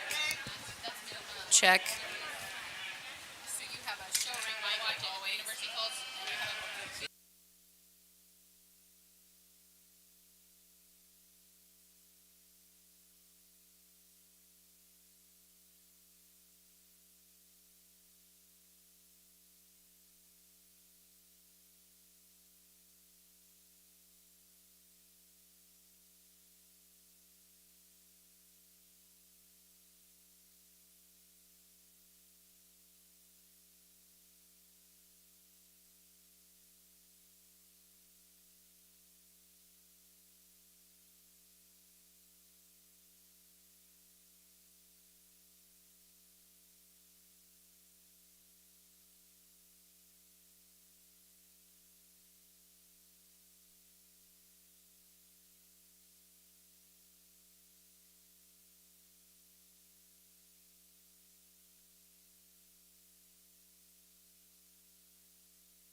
While we're waiting on our judge to complete, thought I'd share a few things with you.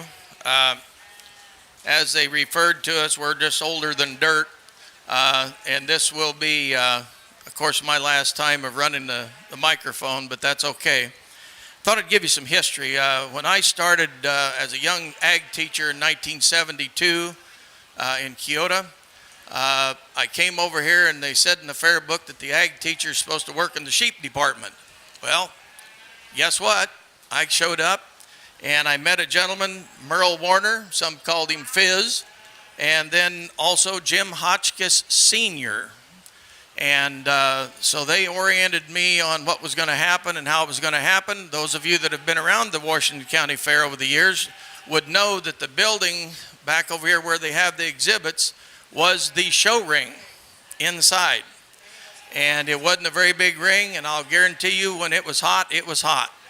And we had a sheep show at night, actually, over there. We used to build fences so they can bring them from one area over. They weren't broke quite like they were today. So things have changed a lot over the last 48 years, and we've got a lot of generations here. I was asking some of the people this morning, the young lady I think that's working over here in the green shirt, don't look the other way, Pam. Pam Letts is what I knew when she started out. I had to ask her what her maiden name was, but now it's Pam Davis. And she was out here in the show ring showing sheep at that time too. So it's been a good run. We've had a lot of good sheep. We've had a lot of good people that have worked around the fair, and especially in the sheep show. And it's been a fun to do. And I'd like to let you know today we have Pam Davis, of course, working. She's got about 3 kids or 4 kids here working. Marcus Davis will be working in the show ring. Eric Davis will be helping out. Mindy Driscoll, again, is one of her daughters. And Kim Farrell is one of her daughters, and they're going to be helping today. The one other daughter that's helped us, Ariel, in the past, I think decided to break a bone in her ankle, so she couldn't be here. But anyway, also we have up here Renee Siren, who's working the desk, and Shauna Siren, her daughter, and Bridget Litweiler is right next to me. And I will tell you this, that all 3 of those young ladies showed sheep in this show ring. I remember that distinctly, right, Renee? Okay. Then as far as the other guys on the committee working, Mark Houston has helped out for many years, Ted Greiner, Todd Schmitz, Dave Burney. We've all kind of been together working to do what's best for kids. So we appreciate all of your support of being here today, and we certainly hope that you will enjoy the show. I think it's going to be a good one. We don't have the numbers maybe we've had in the past. I think we've got 103 head or 104 head, something like that, of individuals. And there's 3 pens of 3 feeder pens in the barn for a total of 9 head there. So we've got a good turnout, especially in a year like we're facing this year. And we'll be getting them into the show ring here before too long.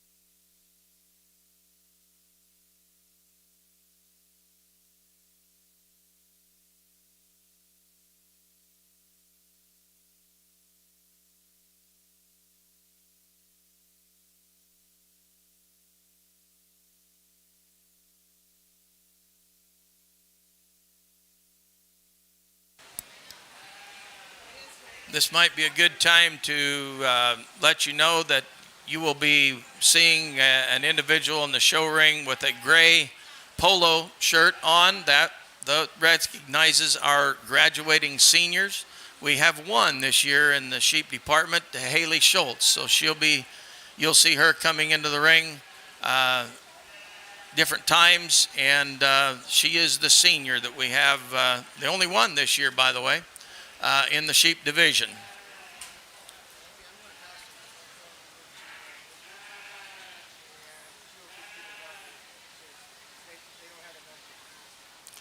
I'd like to give a shout out to the Washington County Farm Bureau. They've generously provided free bottled water for exhibitors and their families. You can find them set up over by the 4-H hall. So we would encourage people to stop by and say thanks and say hi. We also want to thank the KCTC for their generous gift of live streaming all these shows. So when you get done watching today, and if you miss something, you can go home and watch it on YouTube probably tomorrow or tonight. Tonight, okay. So we'd be able to see that. By the way, that link is listed on your show program. So we'll be able to get that out there. We really appreciate that. In a year like this, it's kind of odd and it's hard to deal with things, but so far we're moving along well, and we really appreciate all the support and help from those outside to do this. It could turn into a yearly thing. You do know that. Yeah, okay. That wouldn't be all bad. Also, I think since I've got a little time, yeah, our judge isn't back yet. I'd like to introduce our royalty that's going to be handing out the awards today. They are all three, by the way, going to be seniors at Washington High this year. And if you would give a round of applause for Taylor Brenning, our 2020 queen. She's the daughter of Shane and Kathleen, and we're really glad to have her here with us to hand out awards. And I guess I told this young lady her name should be Smiley. She's Miss Congeniality, Bryn Bean Blossom. We'd like to welcome her to the ring. She's the daughter of Marty and Teresa. And then our other young lady we have helping us today is our second runner-up, Olivia Merrick. We really appreciate her being here too. She's the daughter of Brad and Mary Sue Merrick. So you'll be seeing them in and out of the ring here today, helping out, and we truly appreciate it.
All right, good afternoon and welcome to the Sheep Show here at the Washington County Fair. Really appreciate the opportunity to be down here with you guys today.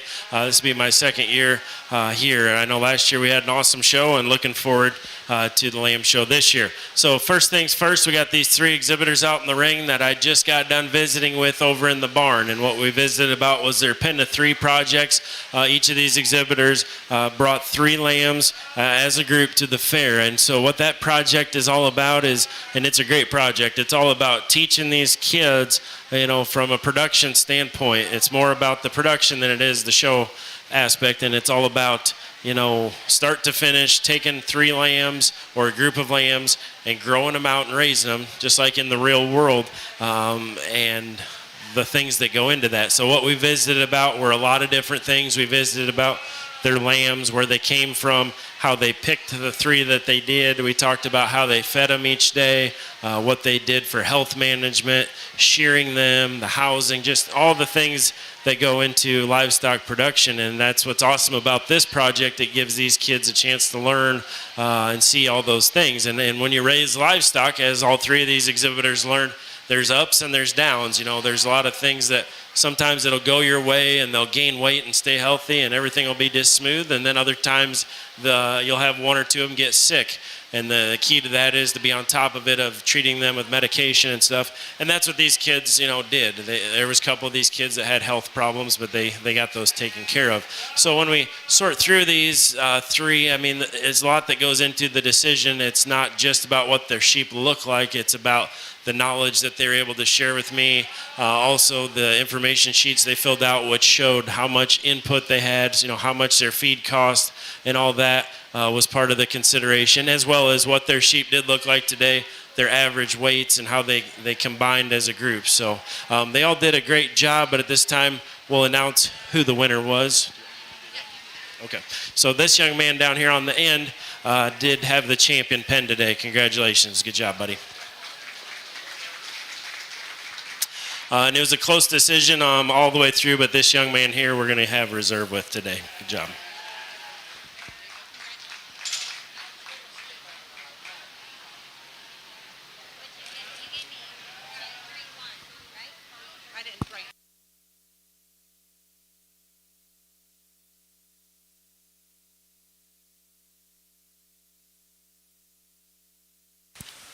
Okay, we have our winner and our champion this year was Owen Wolf from the Washington Go-Getters. And our second place reserve was Cameron Renner. And our third place was to Emily Renner. We appreciate their work.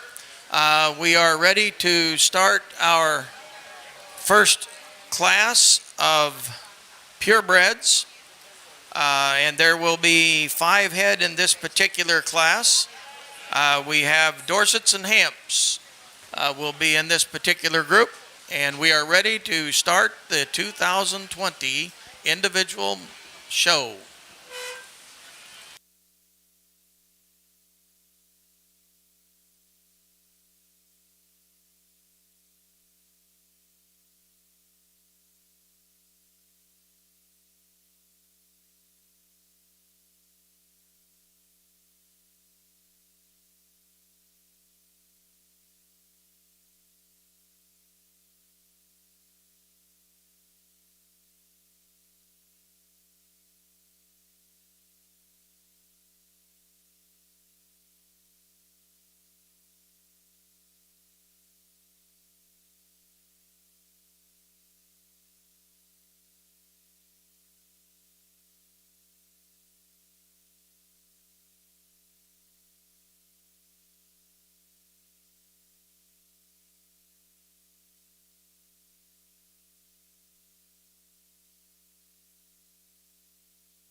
Our judge for today is Ryan Haberger from Burt, Iowa. He is the co-owner of the Showstock Planet. If you've been on an online sales company, they have all kinds of sales, whether it be sheep, hogs, cattle, whatever. And he is also the owner of Haberger Showstock, of which he raises sheep and cattle. So we're very glad to have him here, and I think he's already been judging today because he did judge the heifer show prior to this. So we're really glad to have Ryan here to sort through all of our lambs.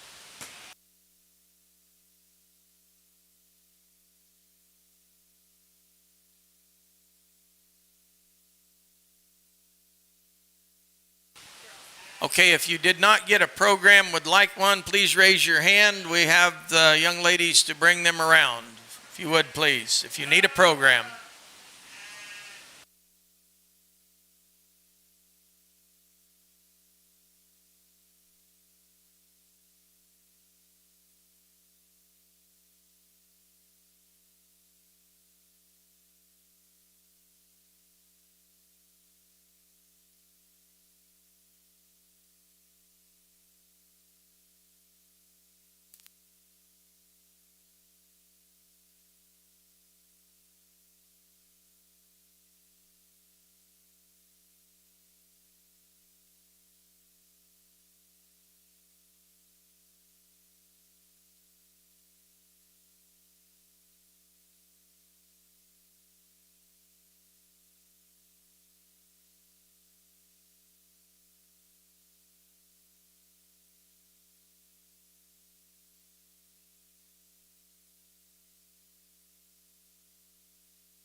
All right, as we move into the show here, we got a really competitive class of purebred females. I think there's a lot of quality out here.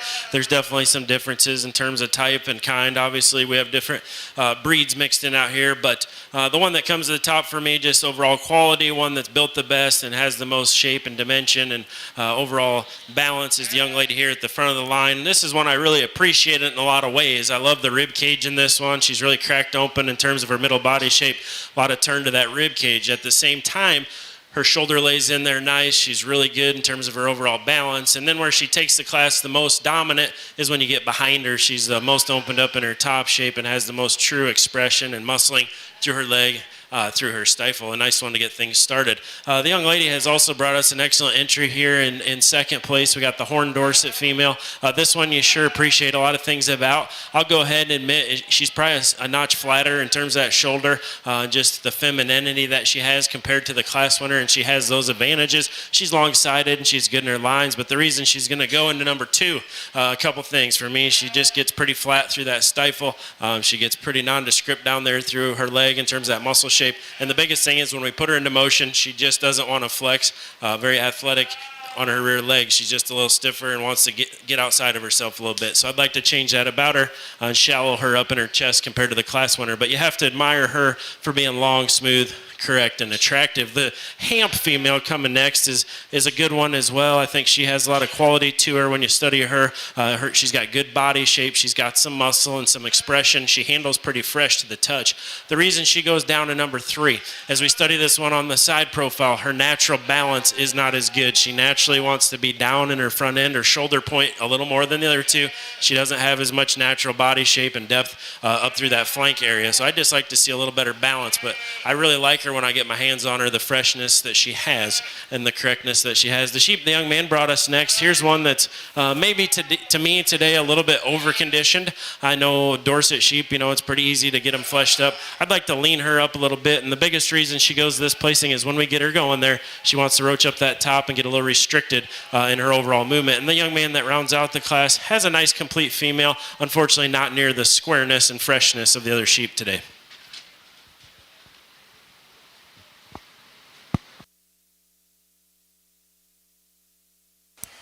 Okay, we are ready for class 2 of our purebreds, purebred ewe lambs. These will be baby doll South Downs, and we have 3 entries in this class. The placings in the last class was first place to Ella Greiner, second to Taylor Sublette, third to Adeline Houston, fourth to Carson Sprouse, and fifth to Anton Larimer.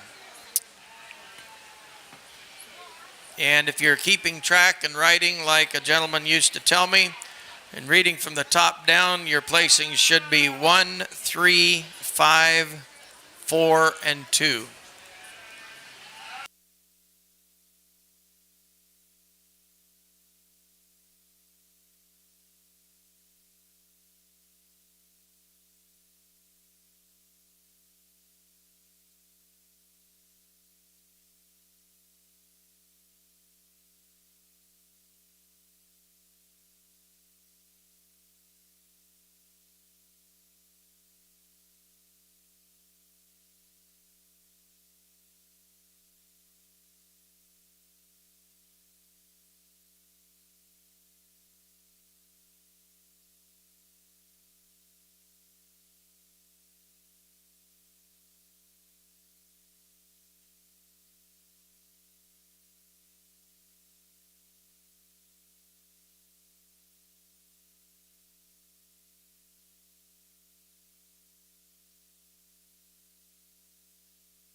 Nice class of baby doll sheep here. You know, we're going to evaluate these sheep the same way we do the other ones. They just come in a smaller package, and definitely like the one that leads off the class. I had a little fun visiting with the young man there. I think he's probably one of the taller showmen here at the fairgrounds, and he's probably exhibiting one of the smallest animals, and he's getting the job done. I really appreciate that. You know, he's using those long arms to his advantage and doing a good job. This is the most complete individual in this particular class. She's not the longest, but I think she's built the best when you study the way she's built through her shoulder, the way her rib cage design is, and when we get them out on the move, she holds herself together the best. She's just the most complete package for me out of these three. Now, the dark colored one that's going to be coming in second, I'll go ahead and admit she's longer. She's longer sided, longer hipped, and I do appreciate those things about her. Unfortunately, I just don't think she's put together as well as the class winner. Sometimes when they're long bodied, it's harder to make everything blend together. And this one here wants to tuck those back legs under her naturally just a little bit and isn't quite as level and true out of her hip when we put her into motion. But I love the length of body and the correctness through the shoulder, and that's where I think she has the advantage over the third place individual. For me, this is another long-sided one, but unfortunately just doesn't blend together as nicely all the way from front to rear. For me, especially out of that hip, we'd like to go ahead and make that hip wider and more level and true when we put her into motion. But she's good in terms of her body shape and her skeleton, so a really nice class.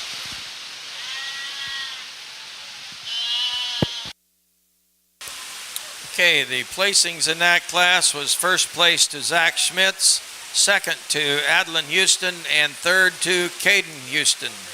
Now we're going to select for our champion purebred ewe lamb. So we'll need the first and second place from the first class and first and second in the class that just finished.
So we get your 2 class winners and second place out here respectively for the champion of the purebreds. I think we got 4 really nice individuals that we just got done talking about, so I'm not going to go back through and break them down for you. But I guess obviously we have different sizes, types, kinds, breeds, but ultimately we're just looking for the most complete individual, no matter how big or small it is, just the one that is put together the best in terms of its skeleton and design and still has some shape and dimension to it. For me, it's pretty straightforward. I'm going to go with the 2 Dorsets and stick with them. They'll be your champion and your reserve. Congratulations.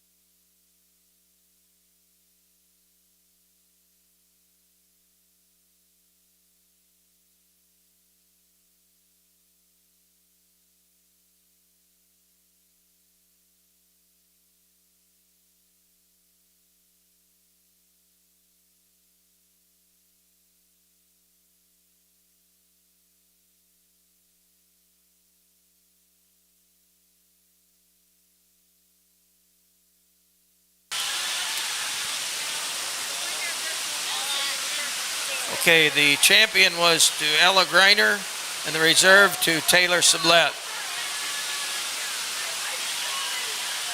Just so you know, we've got a lot of sheep out in the north of the barn that's getting drenched right now, so we're going to try and get things moved around as best we can.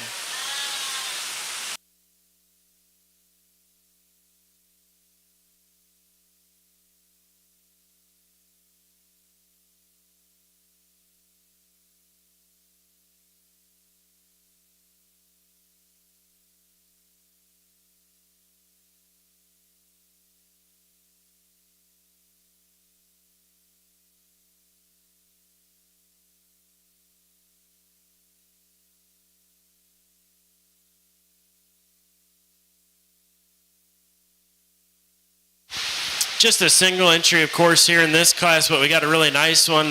This is a female. You know, again, we're talking about these baby dolls, and they're smaller in their stature, of course, but just talking about livestock quality, she's got a lot of things going for her. Just study her shoulder design, her point of her shoulder blends in smooth, her point of her shoulder's up where you want it to be, and then her underline is really, really good. She's got a lot of good natural body shape, and she carries it back into a nice deep flank.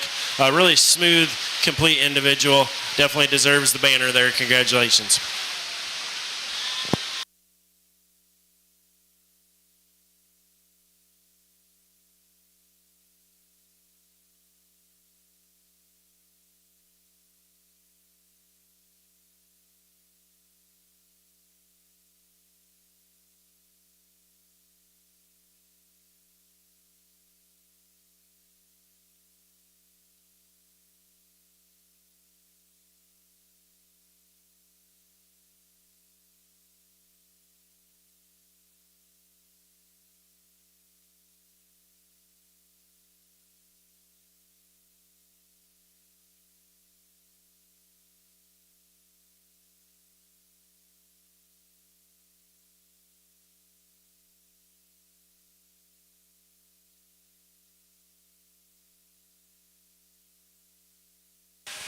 Okay, what we have in the ring right now is our first class of white or speckle-faced commercial breeding ewe lambs.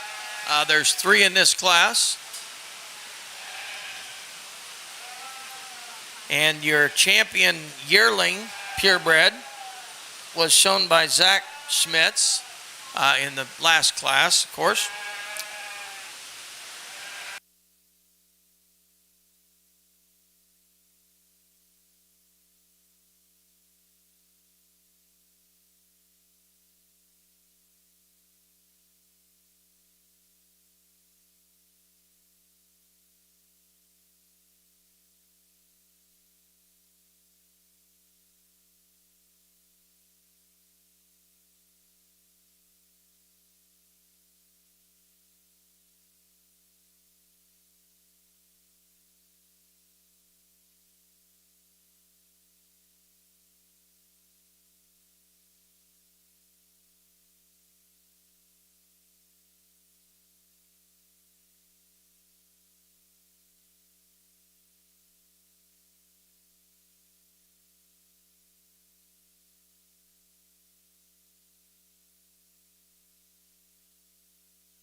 Nice class of females here. We got a really powerful female that's going to go ahead and start things off. I think she has several advantages in terms of being the smoothest individual in this class and the most powerful one that's really wide all the way back. She handles the freshest and smoothest in terms of her top shape. I think she balances up pretty good from the side. If I was going to change her class winner, I definitely would like to change that front 1/3. When we get her out on the move, she's got just a little bit more shoulder about her and just isn't quite as neat fronted as some of the other ones we've seen, but just the power and smoothness and correctness, she takes this lineup. The female in second, I'll admit, is probably taller at the point of her front shoulder, probably a notch longer necked and a little more extended, and I do like that about her. But as we study her there on back, she's just got some problems compared to the class winner. She's, again, not as smooth as we handle her. Her feet and legs are a little bit of a concern. She's just a little more restricted off those back legs and just a little more straight up and down through that front shoulder. But again, she's long and attractive, just not as smooth. The one that rounds up the class is just at a disadvantage today in terms of maturity and conditioning. She's the greenest one out here, and with that greenness just makes her look a little bit rough today. She's a little bit rough behind that shoulder. The biggest reason she's going to go third is mainly her hip structure. She needs to be bigger and wider out of that hip and just a little bit more leg shape. But I do appreciate the fact that she gets out and moves nice and has a good look about her.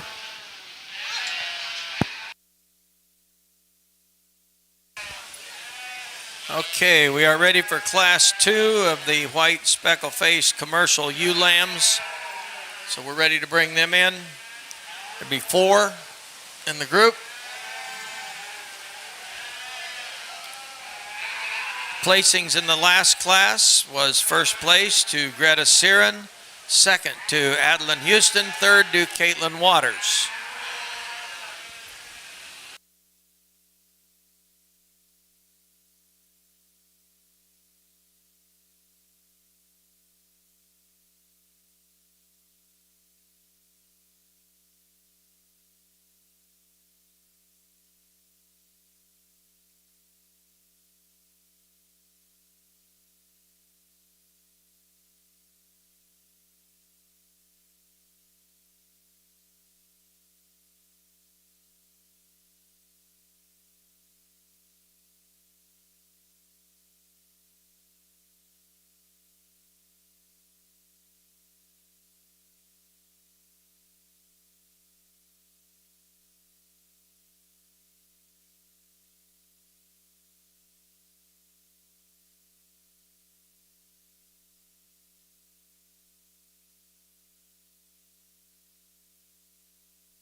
Nice ewe lamb to start off the class. I think she comes to the top pretty easily when you, again, just study their skeletal design and overall completeness. She's the best one there. Her spine lays in the best. She's the best in terms of her neck set. A female that handles good and fresh to the touch. She's smooth all the way down that top line. If I was going to change your class winner for me, I'd like to see just a little more set to those back legs. She's just a little bit straight up and down from her hock to the ground, but that's getting picky on a female that's got good balance, correctness, and eye appeal.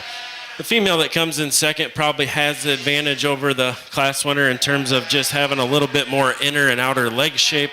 But when I study her from the side is when she faults for me. I guess she just doesn't stay as level and true. When I get my hands behind the top of her shoulder blade, she's just not as good there, and definitely just, again, a little bit rougher when we put her into motion. But I appreciate the body and rib that she has and the depth of flank when you compare her to the next two coming, and that's what's putting her into that second hole. This female that's coming next, super long and level. This one, I do appreciate the fact she stays level all the way down her back, all the way out to her dock, just level and true. She's long-sided and attractive. The reason she goes third for me is when we study her body shape and underline, she's the most tucked up in her flank region and up through that middle 1/3. She just doesn't have that overall outline balance that we like to see. But I do appreciate the length and squareness. And the one that rounds out the class is really long-necked. She's probably the longest-necked one out here and super good through that shoulder. But unfortunately, she just doesn't have enough to her from behind. She naturally wants to narrow in her hip, and we just like to see more sheep when we get behind her. Nice class. Okay, we are ready now to select for the champion speckled whiteface commercial ewe lamb. We need the first and second from the first class, Greta Siren and Adeline Houston. And of course, in the class that just completed, our first place was to Caden Houston, second was to Jasper Larimer, and third place in that class went to Dalton Dodd, and fourth place to Noah Cleese.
As we get back out here for the champion in reserve in this division, I think we've got four nice individuals out here that we just visited about each one of them here not too long ago. I guess as we go for the champion decision between those two class winners, I think it is a close decision because these two females are both really nice, but they're quite a bit different in terms of their type and their kind. The female that came out of that first class, as I talked about in there, I love the handle that she has and the smoothness and the power throughout her body. As I mentioned in that class, I'd also like to change her just a little bit up in that front 1/3. She's just not quite as extended and tall at that point of that front shoulder as the one that stands behind her, but I do think she has advantages of power, smoothness, and the biggest advantage she has to me is her feet and leg structure is probably the best of what we have out here. Now, let's talk a little bit about that other class winner. Again, like I say, she is taller at the point of her shoulder on the profile. She's probably a little more extended out of that front 1/3 than the other class winner. As I study her, though, from the ground up, like I said, I'd like to make her just a little more athletic on those rear legs. And as I get my hands on her, she's not near as impressive as the one that stands in front of her. But I think you have to consider her because of the look and the quality that she has. So a close decision, but for me, I'm going to go with this young lady to be the champion.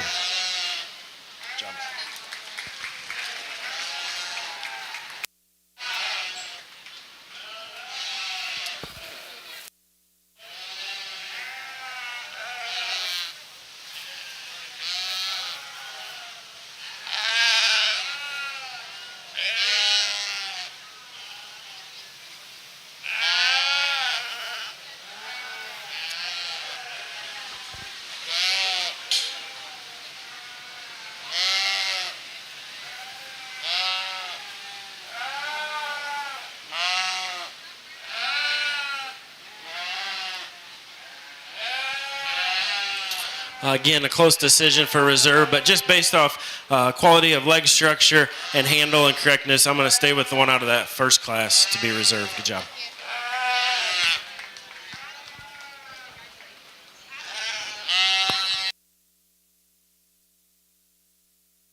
Okay, the champion was shown by Greta Siren, and the reserve was Adeline Houston. So we are now ready to start the blackface commercial ewe lambs, Class 1. So we are ready to bring them in. I want to catch up a little bit with some of our sponsors because, as you know, that without having good sponsors, a lot of the awards could not be presented. In our feeder pen, going back to that particular class, the champion was sponsored by Jerry and Mendy Driscoll. We really appreciate their support. The reserve was offered by and sponsored by Triple D Farms. That's Steve and Pam Davis. So we really appreciate both of those for their contribution. In the purebred ewe lamb class, our champion is sponsored by Garmin Show Supply and the reserve by Jim and Jane Cuddyback. In the purebred ewes, the sponsor of the champion was Ron Carroll and the reserve from Jim and Jane Cuddyback. In the white and speckle-faced commercial ewe lambs, the class that was just completed, the Hills Bank and Trust Company sponsored the champion, and the reserve was sponsored by Hunter Schultz and Haley Schultz. We appreciate all of these young people and the businesses contributing to the Washington County Sheep Show.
Competitive class of females here. We've obviously got some that are different size and weight and maturity, but just when we look at overall quality and get to sorting these things, definitely need to land on this one, I think, to win the class. Not only is she one of the best built ones out here when we get her profiled up, but she's also easily the most powerful. As you study this one in her rib cage, she's really busted open and really wide based all the way through. As you get on top of her, you love the top shape that she has.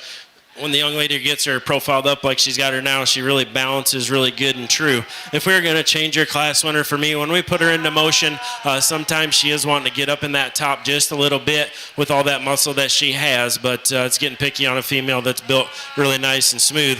The ewe lamb that's in second is most similar to the class winner when you just talk about structure and bone work and the way that they're built. She's obviously at a disadvantage in terms of size and maturity. This one's pretty green in terms of her overall condition, but that's not the reason she's going second. For me, the reason she goes second, she's not built as good out of her hip. She wants to naturally taper and narrow from her hooks to her pins. She doesn't stay quite as true there right behind her shoulder, top of the blade. We'd like to bust her open, make her a little bigger racked there. But again, she's the most similar to the class winner type and kind. This one that comes in third, I think, is one that has a lot of quality. She's got those hampy features, which makes her neat to look at, one that's really powerful as well. She just doesn't have quite the natural balance that the first two sheep do. To me, she's a little deeper in terms of her chest, and that just throws her overall balance off. We'd like to raise that point of that shoulder up just a little bit. But as you study her from there back, she's square and smooth and super powerful. The young man's sheep coming around the corner next is one that has a lot of parts and a lot of pieces, but to me this sheep just doesn't blend them together as well. She's a little more rough made. She doesn't transition as nice from her rib cage into her shoulder. She naturally wants to roll off that hip a little bit, but she's big footed at the ground and has some look and balance. Now the natural colored sheep coming next, this is one that I really appreciate a lot of things about. This one's really built neat, but today at a July County Fair, we'd just like to see this one further along. We'd like to see some more size and pounds and definitely some base width. She's a little more narrow and flatter in her rib shape, but she's got the look and has a lot of future about her. And the last two sheep that are going to come out are sheep that have a lot of production things to them in terms of size and rib, but they just don't have the squareness and the eye appeal as the rest of the class. Okay, we're ready for class 2 of the blackface commercial breeding ewe lambs. In the placings in the last class, first place went to Ella Greiner, second to Kiara Longbine, third to Destiny Boone, fourth to Isaac Striegel, fifth to Morgan Liechty, sixth to Morgan Liechty, and seventh to Brody Neal.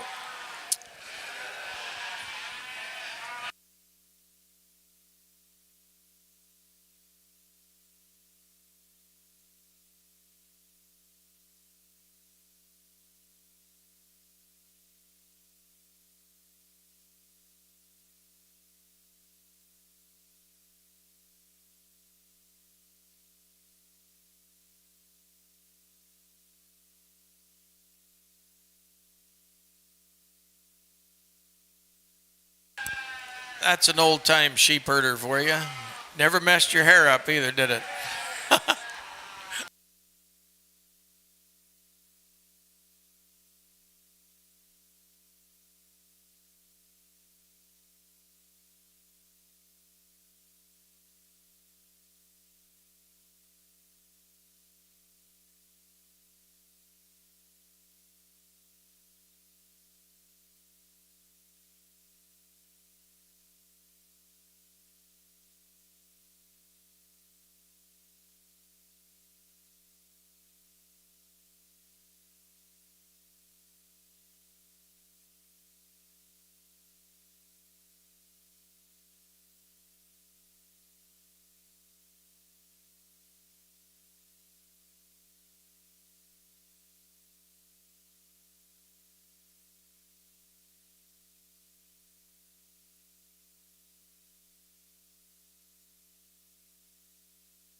very competitive class of females. I think at the top we got a couple really nice ones that, if we could take the good about each one of them and throw it into one package, we'd have an ultra good one. But sorting between these two, I'm going to go with the one that's just got a notch more to her today. This one has a lot of advantages in this class. She's the most opened up all the way through her body cavity. She's the biggest backed.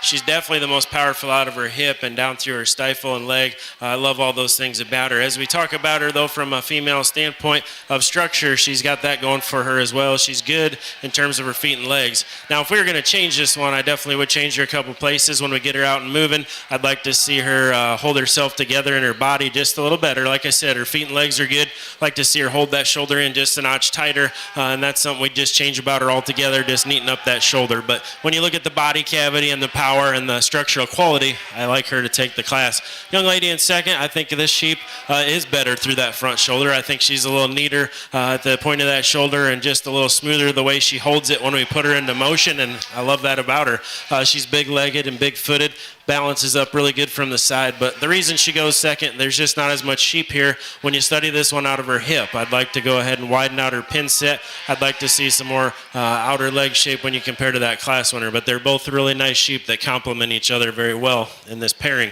The sheep that comes in third is really, really powerful.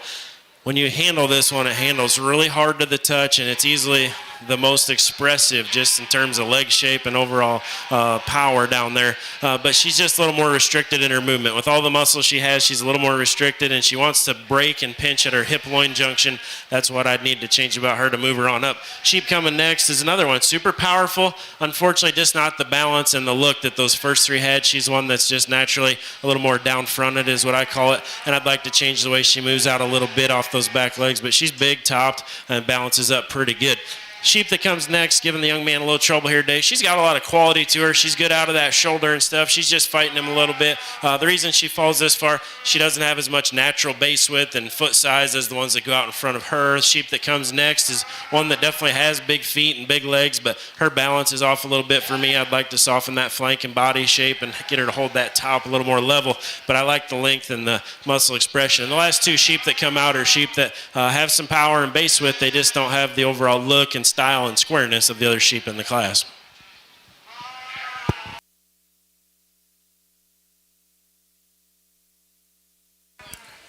Okay, we are ready for Class 3, the black-faced commercial breeding ewe lambs.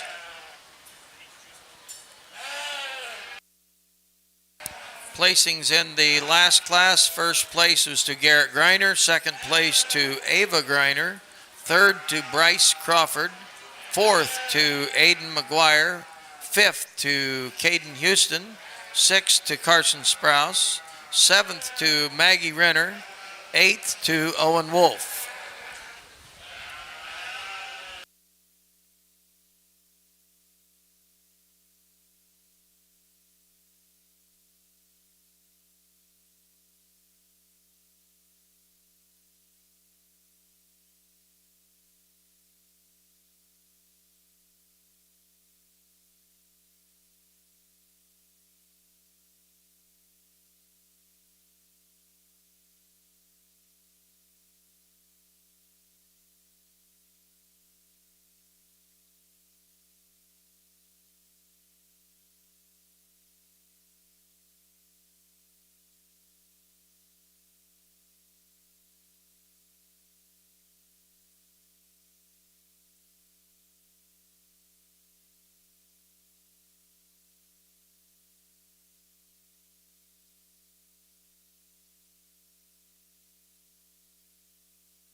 another competitive class of sheep here. We've got a pair at the top that come to the top pretty easily, and then you just got to sort between them, between the power sheep or the one that's probably built a little better. Today I'm going to go with the one that I think's built better in terms of her overall design and skeleton. The one that wins the class, just drawn up like you like to see them on that side profile. She's really attractive out of her shoulder and neck set.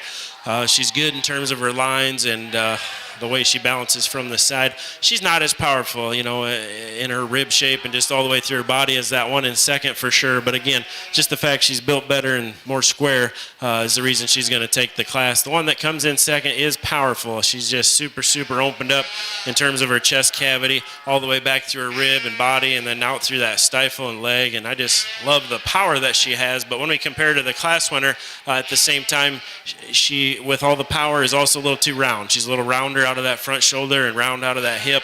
I'd like to make her more square and level and true to make her be the top winner in this class, but I love the power. The sheep that's in third is another one that's really stout. The young man brought us here that's got a lot of shape and dimension to her. Unfortunately, at the same time, she doesn't have quite the balance as the other two because she doesn't have the body shape. Right in the middle of her body, she's just a little more tucked up.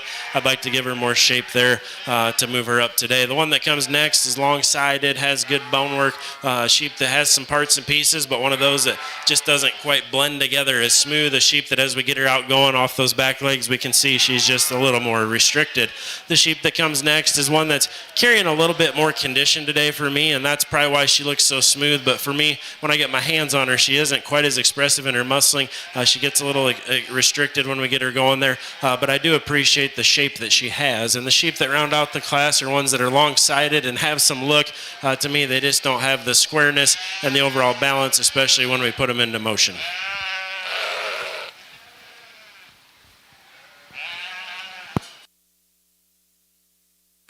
Okay, we're ready for class 4 of blackface commercial ewe lambs. Placings in this last class: first place to Taylor Sublette, second to Caitlin Waters, third to Bryce Crawford, fourth to Aiden Griner, fifth to Dalton Dodd, sixth to Caden Sprouse, seventh to Maggie Renner,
As I had said earlier, we would be seeing someone come in a gray polo. Well, the young lady is here with us. She's a senior in senior recognition. Haley Schultz. She's shown sheep since she was able to come into the 4-H program. By the way, all of these shirts were sponsored by the Whittoff Farm Supply, and we do appreciate them to support the young people, but we hate to see these young people move on, but they've spent a lot of time showing sheep over the last few years.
another strong class with a close placing at the top. Again, it's a situation where we have a couple females that are a little bit different in terms of type and kind. So to me, they complement each other. Where if we could, take the good things about them and put them into one, that would be the way we'd like to see it. But when we sort between them, I just look for the one that's the most fault-free. And in this class, I like this young man's here. I think she's got a couple advantages, and the biggest advantage is when we put them into motion. When we get these ewes out walking around the ring, this one is easily the most comfortable and athletic in terms of her feet and leg structure. I think she's got the advantage of having a little more length of body and a little bit more extension than that second place female. Now, if I was going to change your class winner, to me, I'd like to change her in terms of that rack shape. When I get my hands on her right behind the top of that shoulder blade, she doesn't have quite as much going for her there as number 2.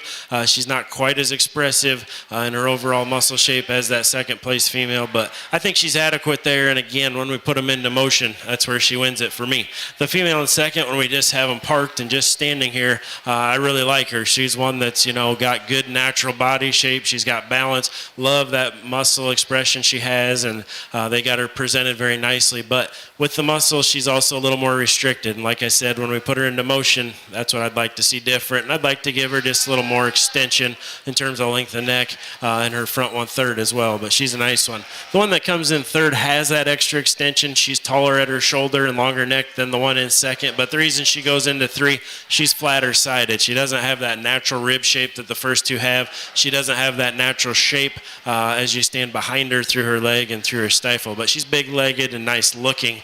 The sheep the young man next has is one that, has some good functional things about her. She's good on her feet and legs and has that length of body. But as we study this one, she's not as wide. She's not as wide out of her hip and her top shape. And that's the same for the natural colored sheep that's going to round things out. She's long-sided and attractive, but she just doesn't have the overall power and squareness, depth of body that some of the other ones do out here today.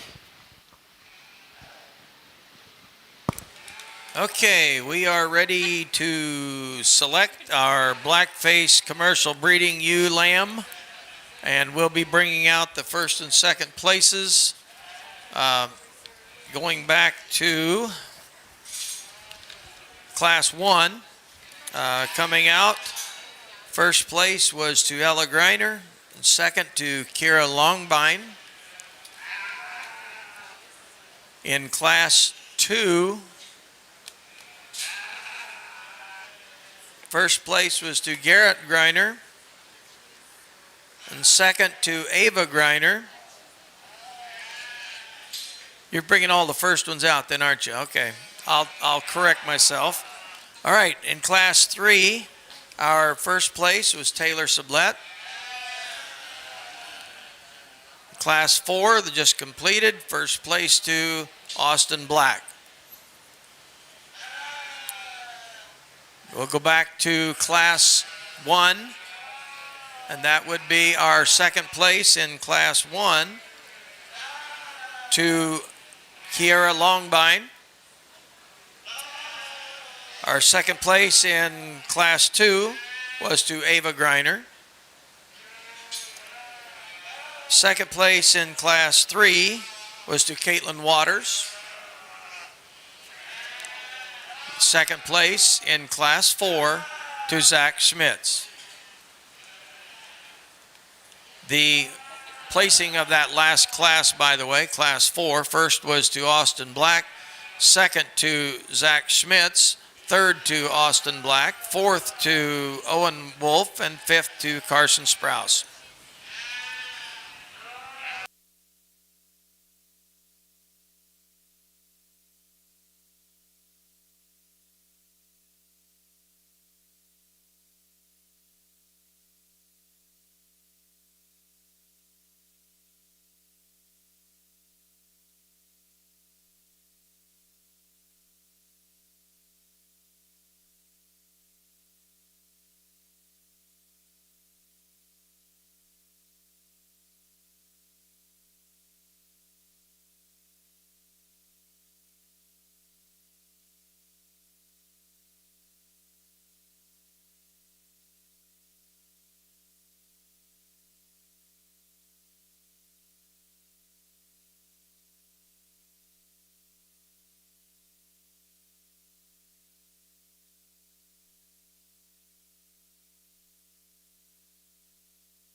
Well, a super competitive division here as we work through these classes. As you heard me talk about at I think the top of every class almost we had a close decision to make, but between 1 and 2, and it's just a little give and take between them. I think there's 4 really nice sheep in that first place lineup, and there's 4 really nice sheep over here as well in the second place lineup, respectively. I guess I'll just go through and talk each one of these class winners as quick as I can, just to let everybody know how I see them, and we'll get you your champions and move along.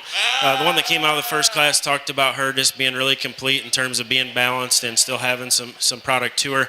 I guess as we get her out in this lineup, for me, she's at a disadvantage in terms of that front end, the way she holds it, and also the back leg structure when we get her into motion. But you have to consider her with the rib shape and the quality that she has. The one that comes out of that next class is one that you heard me talk about in there, kind of rave about how opened up this one is. And so what I mean by opened up is the natural base width. If you study her from the ground up, she stands really wide and square. She's opened up underneath her body cavity, opened up really big in terms of that top shape.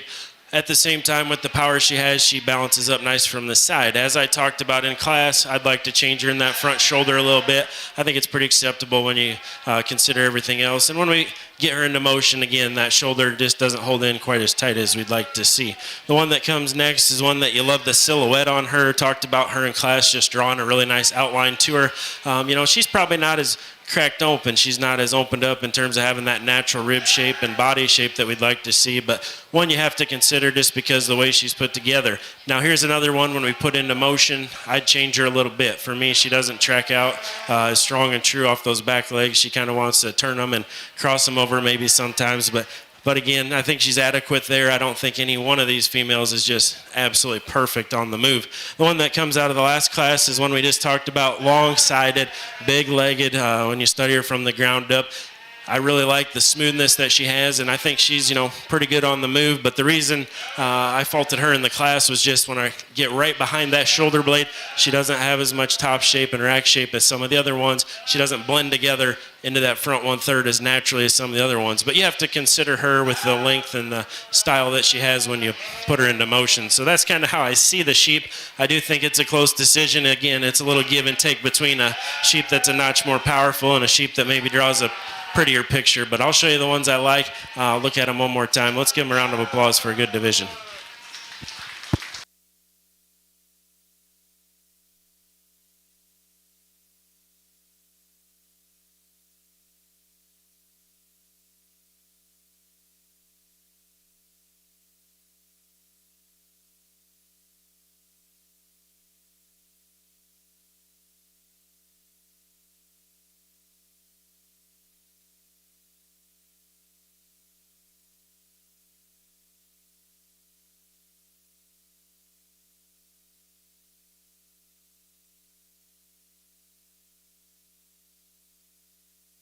Bringing that sheep for contention for reserve that was in the same class. I'll just talk about her really quick because I liked her a lot too.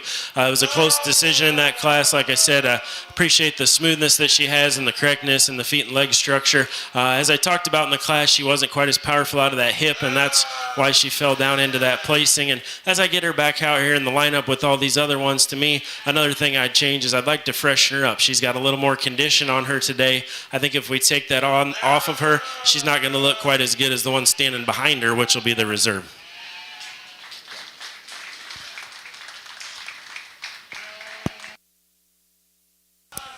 Champion Blackface commercial breeding ewe is shown by Garrett Greiner and the reserve by Taylor Sublette.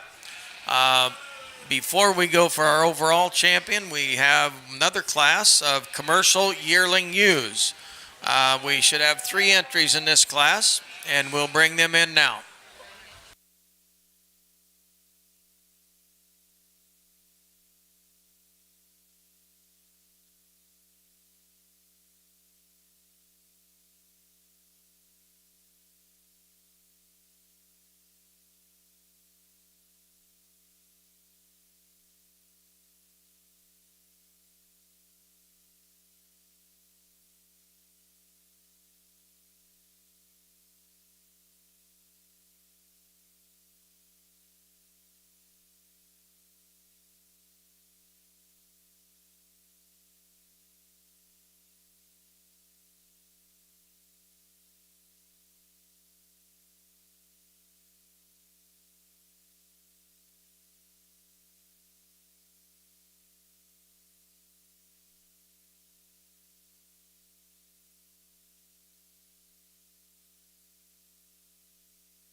nice class of yearling ewes. I do think close decision on all three placings. Appreciate these guys bringing these yearlings into the fair and showing them off to us here today. I think a little bit of give and take between them, but ultimately the most fault-free one to me is the young lady here at the top of the line. When you study her, just in terms of her overall look and balance, for her age, she's holding together nicely.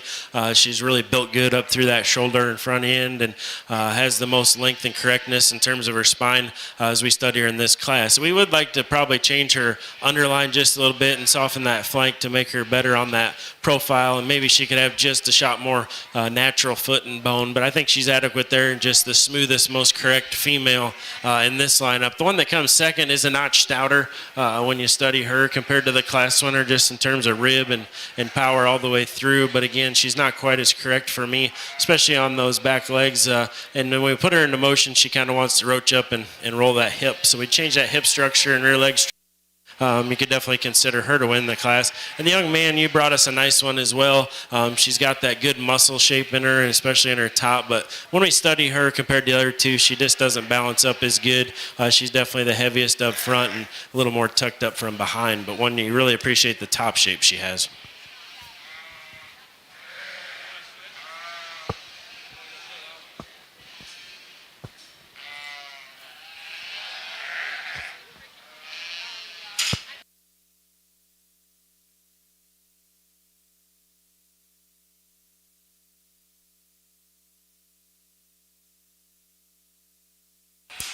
Okay, we will now, our placings in that class was first place to Haley Schultz, second to Noah Cleese, and third to Noah Cleese.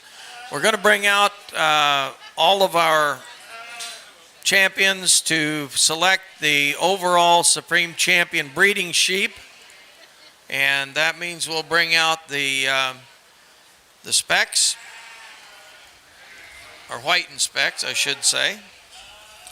And then we'll get the, I'll get figured out here in a minute. First of all, we have our purebred champion, shown by Ella Greiner, and our champion yearling, purebred, shown by Zach Schmitz.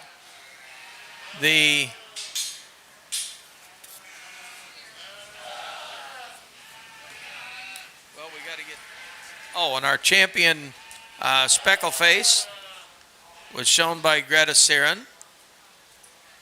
And our champion black face shown by Garrett Greiner. And our champion yearling was shown by Haley Schultz. Second place, back to the purebreds. Our second place purebred was shown by Taylor Sublette. And the champion, or excuse me.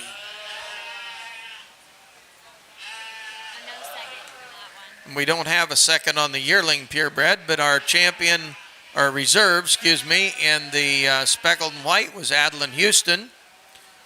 And our black-faced reserve was to Taylor Sublette. And then our reserve in the breeding yearling was to Noah Cleese.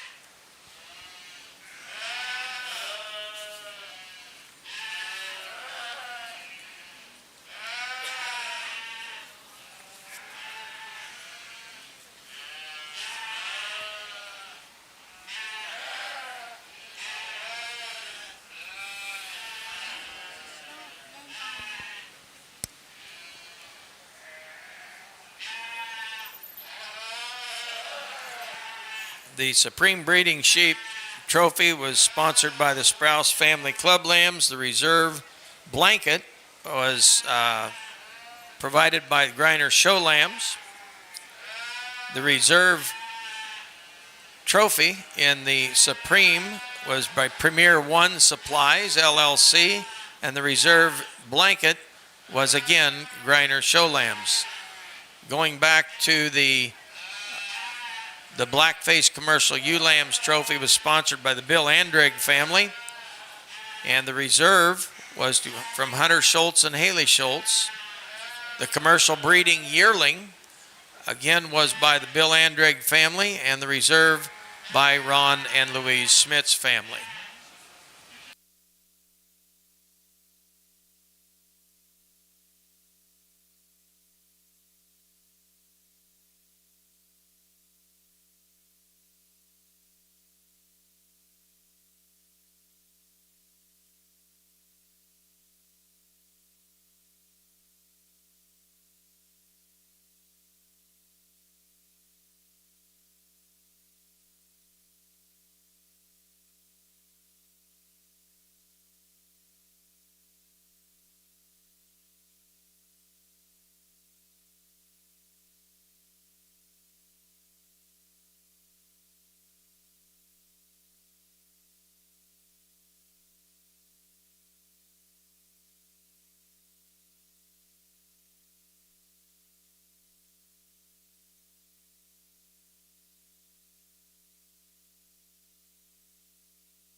Well, as we're out here for champion, just make a few comments and we'll keep the show rolling along here. But it's been really fun so far to work through the show on these females. It's just, like I said, last year we saw a lot of good animals come through this ring, so I knew this morning when I got up nice and early to get down here, I knew I'd get to see a lot of good ones. So it was an exciting drive down here for me, and definitely have not been disappointed. As we work through these classes and divisions, we've seen a lot of good sheep that are putting together the things that we're looking for.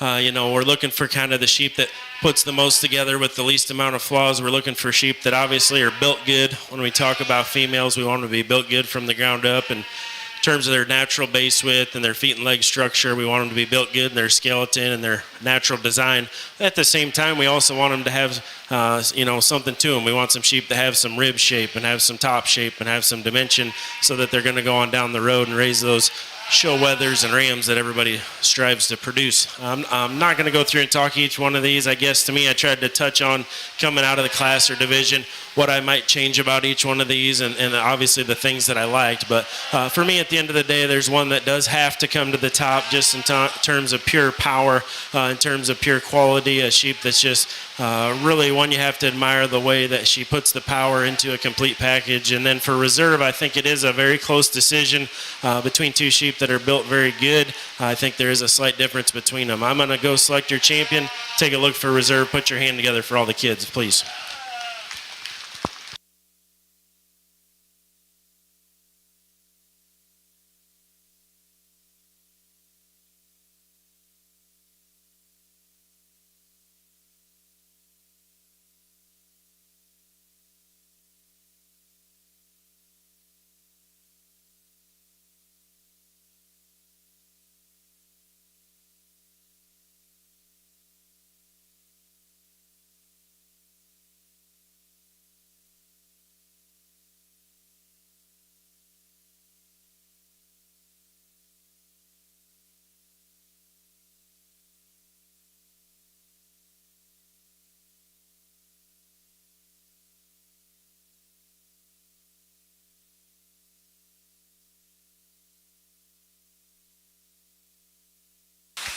Okay, the champion, Supreme Champion is shown by Garrett Greiner, and the Reserve Supreme was by Taylor Sublette. That will end our breeding portion of the show. As soon as we get the ring cleared and all the lambs back, we're going to be ready to start the market side of our show. We do show by breeds. The first class that will be coming into the ring will be the Dorsets. There's going to be two classes of Dorsets. The first class will weigh 102 through 117.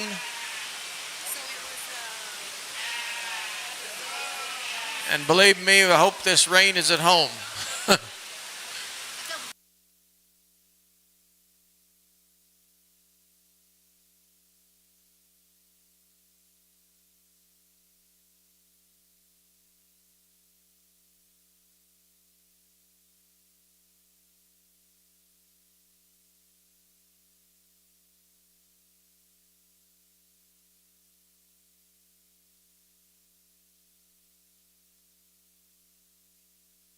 Okay, we're ready. So bring them in.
Nice pair at the top of this class, but I'm going to go with the weather to lead things off. He just dominates the class for me just purely in terms of muscle. So now we've moved into the Market Lamb show. We want to have as much muscle as we can, of course, but he's still built well. He balances good from the side with all the muscle that he has. He's very correct in terms of his feet and legs. If we're going to change your class winner, I would like to elevate that front end just a little bit. I'd like to make him just a little more tucked up in his chest floor, but you sure have to appreciate the balance that he has for the amount of muscle and leg shape. Good structure sheep to take the class. The ewe lamb that comes in second, the young man brought us a nice one. She's big, square topped. When I get my hand down on her, she's got a big square rack, handles back through that loin nice and true. A sheep, though, that just doesn't have quite the balance of the class winner. She just doesn't have the underline that he does, and she doesn't have quite that overall overwhelming expression through her stifle, but she's a nice one there to come into that second hole. The sheep that comes next is definitely the biggest topped between the next two in line. This sheep has plenty of power, but just doesn't have quite the structural quality that the first two do. This is a sheep that wants to round out of its hip and taper to its dock a little bit too much to go higher today. The sheep that rounds out the class is long and stylish, but unfortunately just runs out of gas in terms of muscling. This sheep doesn't have as much top shape and power through its leg. Okay, we are ready for class 2. Dorset Market Market Lambs, weighing 129 to 150. We can bring them in if you're ready. Placings in the last class: first place to Garrett Greiner, second to Austin Black, third to Noah Cleese, and fourth to Destiny Boone.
Here's a class full of big, powerful sheep. They all definitely have a lot of muscle and base within them. But the one that rises to the top and just in terms of touch and condition and balance is the young man's here in front of me. I think this one is the most correct in terms of his handle. He's the freshest to the touch. He's the squarest in terms of his loin edge in this lineup, and definitely balances the best for me. If I was going to change him, I'd sure like to square that hip up a little and maybe get that chest floor up in him a little for a little more natural balance when we walk him. But I think he takes the class with the muscle and design that he has. The sheep that's in second, I think, is most similar to winner. When we just talk about back shape and muscle, he's very, very expressive there. A sheep that just isn't as square built and complete as the class winner in terms of his hip, and he doesn't have quite as much explosion down through his leg shape when you consider comparing him to the class winner, but a nice one there in second. The young lady in third, he might be one of the more stylish in the class when she gets him set up. I love the way he's made, but I just get a little disappointed when I get my hands on him. He doesn't have as much width across his loin, and he doesn't have as much power all the way down his top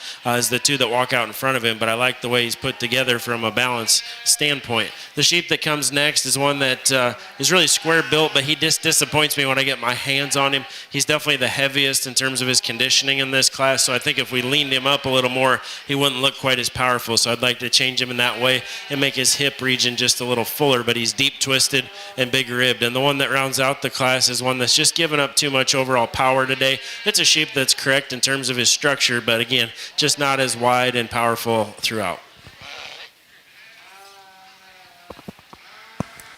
Okay, we will now select our champion Dorset Market Lamb. So we'll need to bring out our first and second places out of the classes. In the first class, Garrett Greiner was first, and second place in that class went to Austin Black. And this last class just completed, Noah Cleese is first place, and second place to Anton Larimer. In the last class, third place went to Haley Schultz, fourth to Jasper Larimer, and fifth place to Maggie Renner.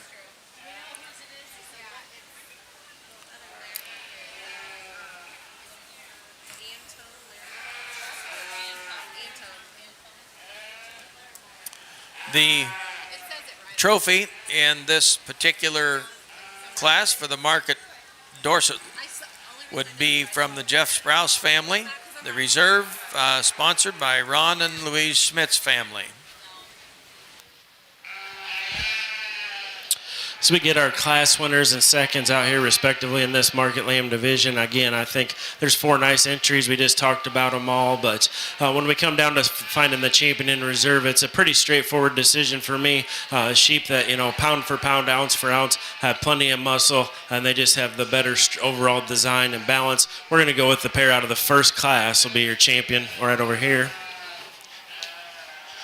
in reserve to the ewe-lamb. Good job.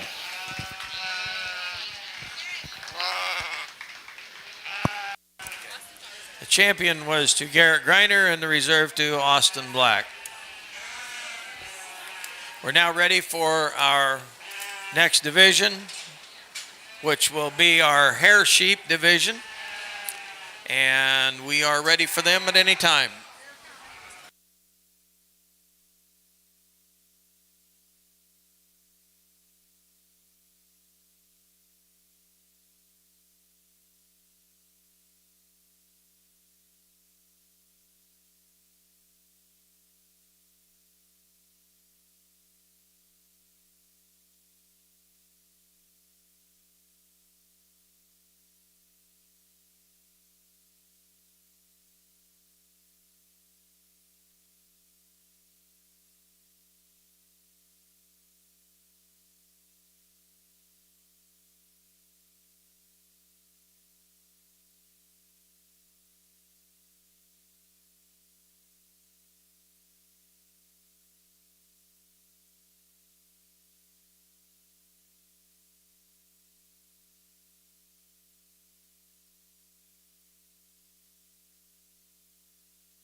just 2 entries here in the hair sheep class, but I think a couple of nice entries. Between the two, though, for me, I'm going to go with the young lady here. To me, this one has the advantage of just being more powerful. This one's wider base, definitely bigger ribbed and bigger top, just a little more product, but a lamb that still balances up good from the side. The one that's going to go in second, I'll go ahead and admit, it's probably just a little nicer in terms of that shoulder design, in terms of the flatness of the shoulder, so it gives us a real nice look. But again, going to go second today because just not quite as much rib shape and top shape as the class winner. First place and champion goes to Haley Schultz, and she also has reserve champion. All right, we're moving on to the next division. The next division will be the Hampshire division, and we will have 3 classes of Hampshires. We'll start with the first class here, as long as they're ready. These lambs will weigh 103 to 113.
Nice class of lighter weight market lambs. I think the class winner comes to the top pretty easily. One that puts together a lot of the things I'll be looking for through the rest of the show in a market lamb, just in terms of one that first and foremost has a lot of muscle and expression. This guy's really ripped up when you get your hands on him. He's hard to the touch. He's really expressive in his rack shape. As you study him down through his leg and stifle, he's really, really expressive as well. At the same time, with all the muscle, he still balances well from the side. He's good on his feet and legs. If we're going to change your class winner or pick on him, I'd guess I would like to make that shoulder disc a little neater. Go ahead and raise the point of that shoulder up a little bit, but that's getting picky on a lamb that sure puts a lot of things together. The sheep that's in second is probably longer sided than your class, probably just a little nicer shoulder.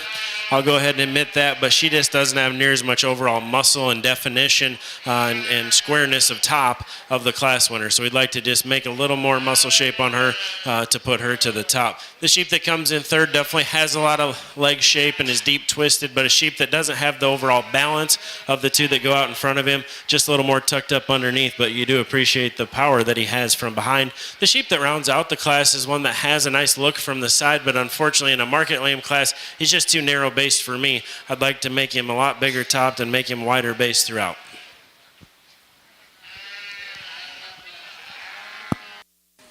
Okay, we're ready for class 2 of the Hampshire market lambs. These lambs weigh between 124 and 130. Placings in the first class, first place to Caitlin Waters, Second place to Kiara Longbine. Third place to Noah Cleese, and fourth to Morgan Lichty.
another competitive class of market lambs. I think two really good ones at the top. Again, a little give and take here, and put your preferences where you want to put them. But for me, I'm going to go with the sheep again that's the most fault-free. I think he's built the best while still having adequate muscle shape. A sheep that is designed very, very good when you get him off to that side profile. A sheep that balances good. He's good up through that front end. Is he the stoutest, most massive one in this class? Probably not. But again, I think he's very adequate in this particular lineup. A good-looking sheep there to win the class. The one in second is the most powerful probably in this lineup. He's just super, super powerful. Unfortunately, with the power he has, he just doesn't put it together quite as nice as we'd like to see. A sheep that's just a little deeper and plainer up through that front 1/3. A sheep that when we get him into motion wants to roach that top up. I'd like to just see this sheep balance up and profile a little nicer for me personally, but one that you have to admire the overall power and shape that he has as he goes about the ring. The sheep that comes in third is one that's next in line for me, just when you're talking about a combination of muscle and style. A sheep that has some muscle and has some balance. He's just not as powerful as the two that go out in front of him, and he's not as unique in terms of his design. The sheep that comes next is a ewe lamb that has a lot of things. She's wide-based and powerful, but she doesn't have that muscle definition that the other ones have. I'd like to see just a little more expression through her leg. I'd like to see her keep that top line down just a little better when she goes. The sheep that comes next is kind of an interesting sheep, one that has a lot of good pieces. He's built really, really good. Unfortunately, when we get behind him, he doesn't have the base width and the rib shape and the power down his top. I really like the way he's made. Just like to see more power. The sheep that comes next is kind of the same story, one that's long and smooth and correct, but he's just not stout enough compared to the rest of the lineup. And the one that rounds out the class is a sheep that's just a little plainer about his shoulder, a sheep that does have some base width. Okay, we're ready for Class 3, Hampshire Market Lambs, weighing 135 to 150. Placings in the last class, first place to Taylor Sublette, second to Garrett Greiner, third to Bryce Crawford, fourth to Dalton Dodd, fifth to Grace Cobble, sixth to Carson Sprouse, seventh to Anna Naftginger. Close enough. I'm not real good at pronouncing names all the time. Okay, got close, huh? I'm sorry, Anna.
another really competitive market lamb class. I think a really close decision there. Again, we've had some classes today where 1 and 2 kind of complement each other with some differences that we'd like to combine, but ultimately looking for the one that puts the most together. The young lady's Weather does that for me. He does so in a few ways. Number one, when I get my hands on him, he's just extremely expressive in terms of his muscling. You get your hands on him, he's hard and he's fresh. You come back to that loin and it's big and it's square and it's full.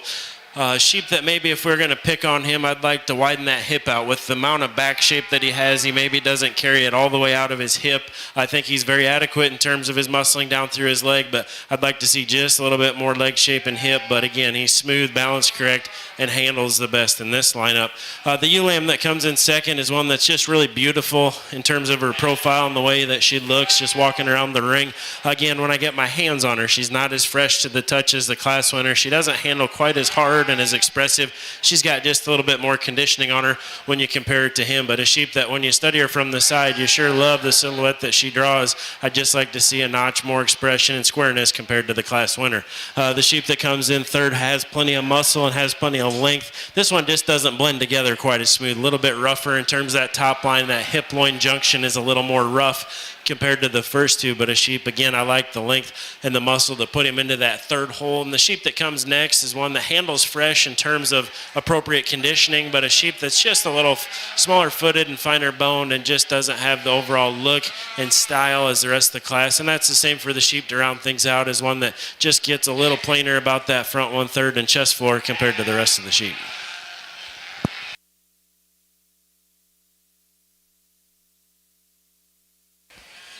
Okay, we are ready to bring out the Hampshire Market Lambs for the selection of the champion.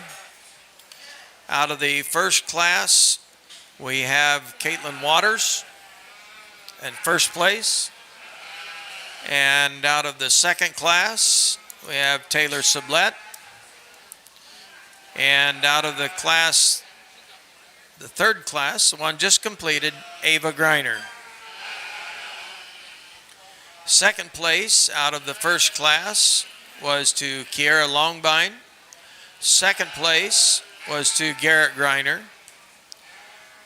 And in the third class, second place went to Zach Schmitz.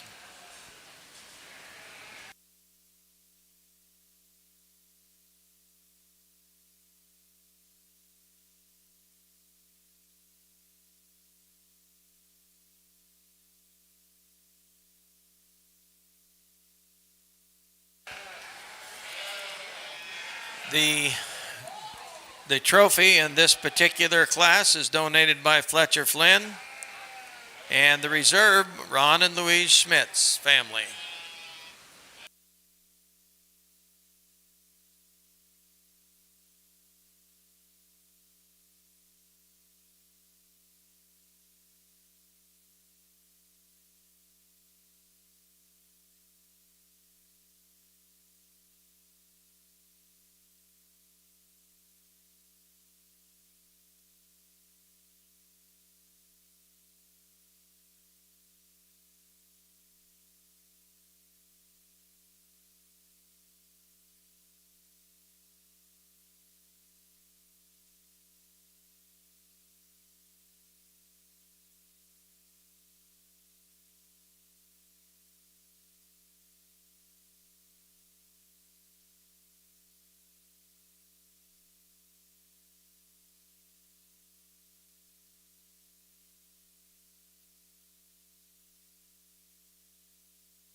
Six really nice lambs out here to represent this division.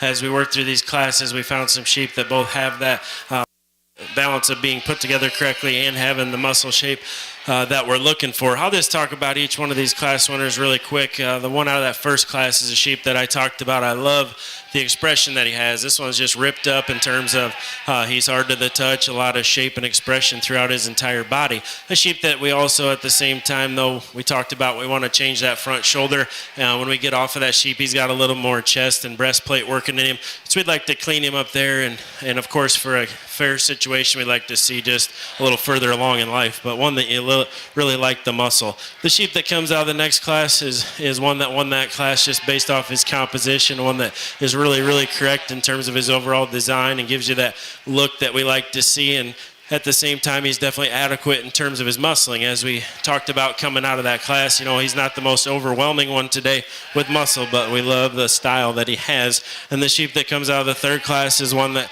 I just was really impressed with the handle. This sheep is really fresh to the touch, big, square, hard loin and back. Again, as I talked about in class, I'd like to see just a little more hip and a little more leg shape in this one to make him balance just a little more correct, but one to consider with the power and the size that he has. So that's kind of how I read the sheep, but at this time I'll show you which one I like the best, and we'll consider the reserve champion. Put your hands together for all the kids.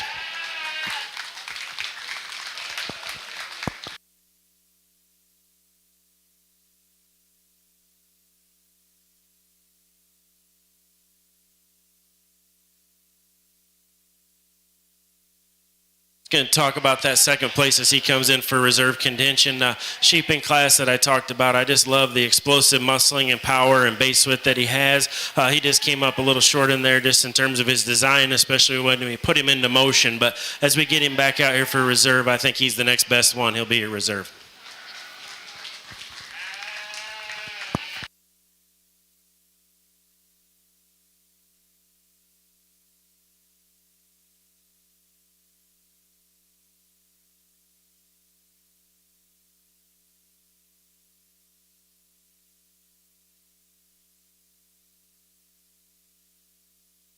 Okay, the champion was shown by Taylor Sublette, the reserve by Garrett Greiner.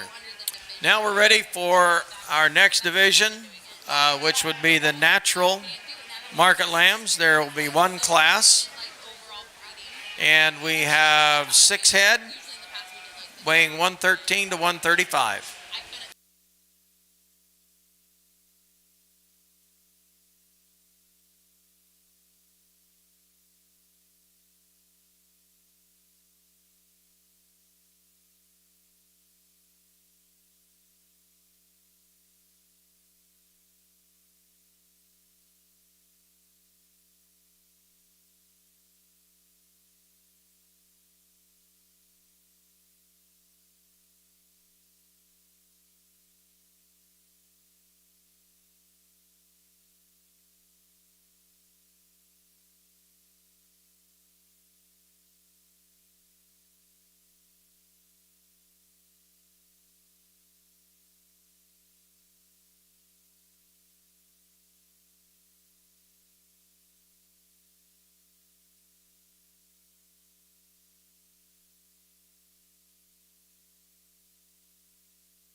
They've asked me to announce that if there are young people that are sending your lambs to Kelowna for the sale, the trailer is over here to the south of the show ring, so you'll need to take care of that whenever the time comes after the show.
Well, just one class of natural color market lambs today, but a really strong class. I think there's some good quality as we work through this one. The one that rises to the top, though, just has to come up there for me. When you talk about the one that's put together properly in terms of a design aspect, but then also has a super amount of top shape and muscle to go with it. Here's one that, kind of surprises you when he first walks in. You go, yeah, that one's built really good, and I like him. But then what surprises you is when you get your hands on him is a sheep that's really big, square-backed. He carries it back all the way out of his hip and has more muscle than you think when you get right up on top of him. Super nice one to get things started. The one that's going to come into second or be a reserve natural is just as powerful probably in terms of top shape as your class champion one. That's really big racked, really big topped, really smooth, correct in terms of her finish. She just isn't quite as good in terms of her overall balance as the Weather that takes the class. She's just a little more tucked up in terms of her body shape, in terms of her flank, maybe just a little straighter from hock to ground than we'd like to see, but she has just as much muscle and smoothness as the Winner, just not quite the balance. The sheep that comes in third is drawn out really nice in terms of his profile. He's the one where when you stand on the profile, you really love him, but then when you get up on him, you're a little more disappointed. He doesn't have quite as much top shape and power, especially through his leg and stifle as the other two, and that's what puts him down into that third placing. The next one is a sheep that's just kind of a good, solid individual that has some power, but just doesn't have quite the style and show ring presence as some of the other ones out here today. The one that comes next is one that's big ribbed and big bodied, but just a little rougher made from front to rear. And the lamb that rounds out the class is one that is long sided. We like that about him, but he just doesn't have the muscle and power the rest of the class do today. Okay, the placings in the we're ready for our next class, which will be the speckled market lambs. We'll have one class of these weighing 102 to 137. So if you want to bring those in, placings in the last class, champion was shown by Carmen Siren, the reserve champion by Caden Sprouse, third place to Aiden McGuire, fourth to Brody Neal, fifth to Caitlin Waters, and sixth to Noah Cleese.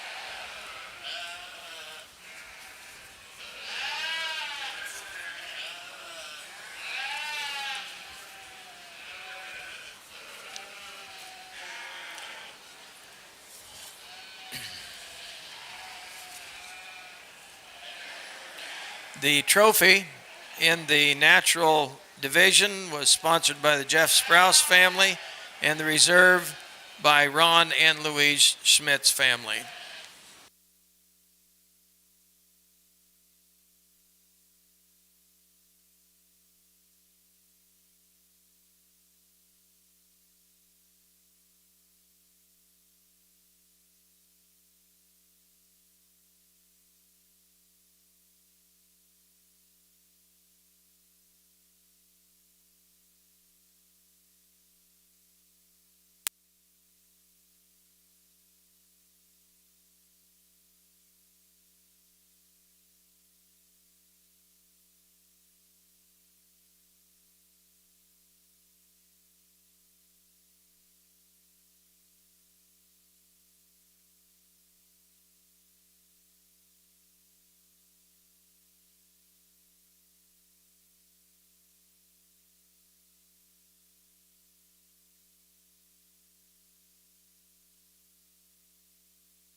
nice class. We got a pair of weathers that come to the top pretty easily for me, and then after that, as we sort between them, I'm going to go with the young ladies to take the class. He's just got a little more to him. He's a little bigger in terms of his top than the second place sheep.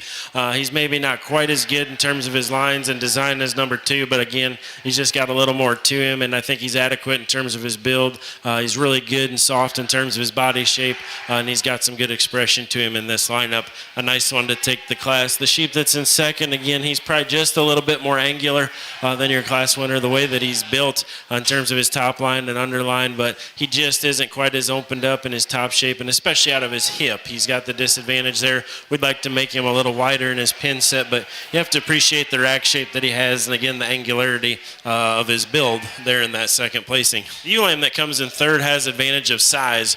She's obviously bigger than the front of her, but for me, when I get my hands on her, she disappoints me a little in terms of having a little excess condition. I'd like to lean her up, and I think if we did trim her up, she probably doesn't have quite as much true muscling as the two that go out in front of her. But things I like about her: she's long, she's eye appealing, she's really good on her feet and legs. Again, just like to see a notch more true muscle underneath the condition. The sheep that comes next is one that has some muscle and has some product. He wants to roach his top a little bit for me, and he gets a little flat through that leg for me today to go any higher. And the sheep that round out the class are a pair that, again, they've been fed well. They have some quality in terms of their conditioning and those such things, but they don't have the balance and squareness of the other sheep in the class.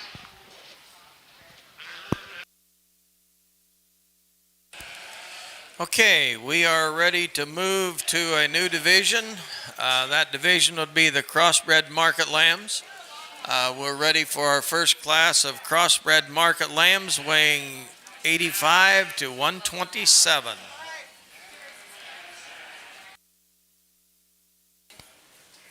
Correction on that, 104 to 127.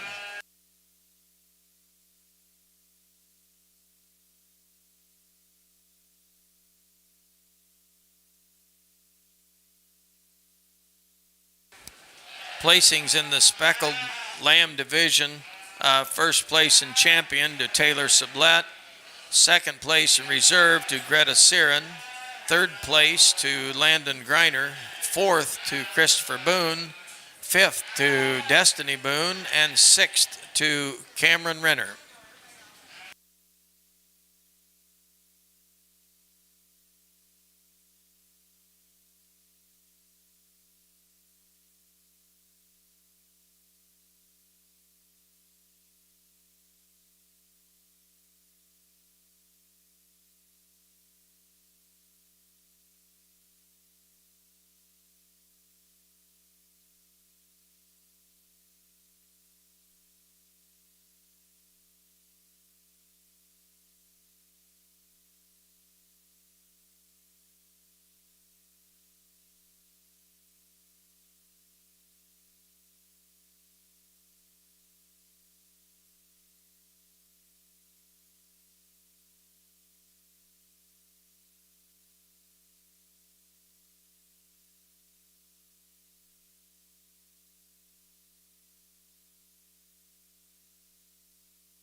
really nice ewe lamb that's going to start this market lamb class off. She's just built really unique when you talk about one that's really nice through that shoulder and front end and shallow through that chest floor, but at the same time has a lot of muscle and top shape. She's really fresh to the touch. She's got a big groove in her back and a big rack. I like the outline that she gives me. Just one that's ultra complete to take things and start things off here. The weather in second is most similar to the class winner in terms of having some of that look that we like to see and having that extension. Unfortunately, he doesn't have quite the overall muscle shape that you see in the class winner. This one gets a little flatter and tighter in his forerib. Just doesn't have quite that overall expression out that hip and down through that stifle. He's adequate in his muscling, but we just like to make him a little more extreme there to take the class. The one that comes in third, a ewe lamb the young man brought us, she's really powerful in terms of her top. She's wide-chested, big back, really, really smooth. Those are all the things I like about her. If I was going to change her, though, in this lineup, I'd like to see her built just a little better through that front shoulder. I'd like to see her get out and move just a little more mobile off those back legs, but she's big, sound in terms of her overall structural quality. The one that comes next is one that's super, super powerful. This guy's big backed, but unfortunately he runs downhill a little bit. He's a little deeper in that chest floor, a little plainer about that shoulder. We'd like to extend him out, but we do love the muscle that he has. The sheep that's coming next, I'll go ahead and admit, it's probably one of the neater ones in the class when you just stand off him right here and see how cool he is in his look and his chest floor. But when I get on him, he disappoints me. He does not have enough rack shape for me and top shape. He wants to roach up that back when we get him going. And the two sheep that round out the class are sheep that have some power to them, but they're a little too short-sided and not as square built as the rest of the class.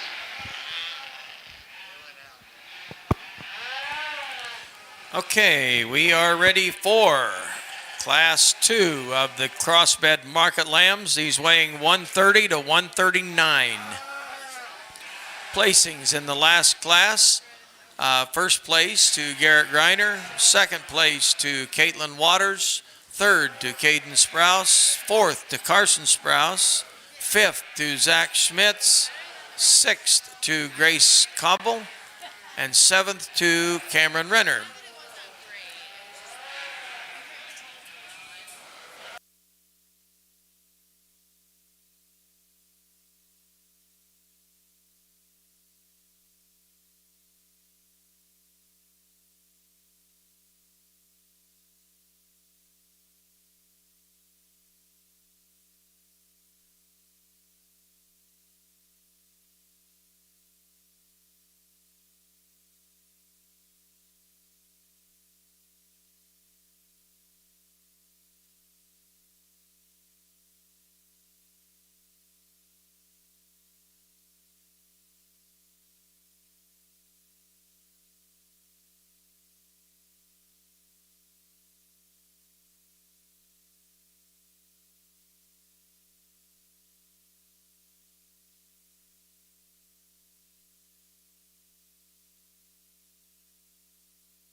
another strong class of market lambs. I think it's deep all the way through. We can talk about a lot of the quality that all these sheep bring to the table. But again, ultimately the one that has the most quality with the least faults is the young ladies here for me today. He just has that, in this lineup, has the overall balance between the muscling and the look that I like to see. He's really opened up when I get my hands on him in terms of his overall top shape.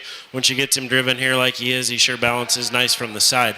If we're going to pick on your class winner, we could go ahead and make him just a little cleaner through his chest floor. We could make him just a notch more powerful in terms of that hip shape, but I think he's very, very adequate there in this lineup. The sheep that comes in second is very long-sided and probably a notch more elevated in his chest floor than your class winner, and I appreciate the look that he has. He's just not near as powerful. When I get behind him, he doesn't have as much rack shape. He doesn't have as much actual base width and power from that rear view, but you got to love the balance and style that he has when the young lady gets him going like she has him right there. The sheep that comes in third is a good solid sheep. I mean, he's big ribbed, he's good bodied, he's got some bone underneath him, but in this particular lineup, he doesn't handle as fresh and as trim as the rest of them. He's got a little more condition on him, and to me, he comes up a little bit short hipped and doesn't have that expression to his leg that the other two do, but I do appreciate the rib and the smoothness. The next one coming is long-sided, big, powerful sheep that has a lot of good things in terms of his muscling, but a sheep that, for me, when we put him into motion, he wants to roach that top up and kind of get a little choppy on those back legs, and that's what puts him down there. Young man coming next has a nice sheep that's loaded with muscle, but for me, he gets a little plainer about his shoulder and the way his neck comes out, a sheep that gets a little tighter and underneath himself on the move on those back legs. But I love the muscle shape and squareness, and to round out with a sheep that's long-sided and a little bigger framed, just doesn't have quite as much muscle as we'd like to see on that extra frame and extension. Okay, we're prepared to have our Class 3 of the crossbred market lambs. These lambs weigh 140 to 166. And following this, we'll select our crossbred champion. And following that, we will be selecting the overall Grand and Reserve champion.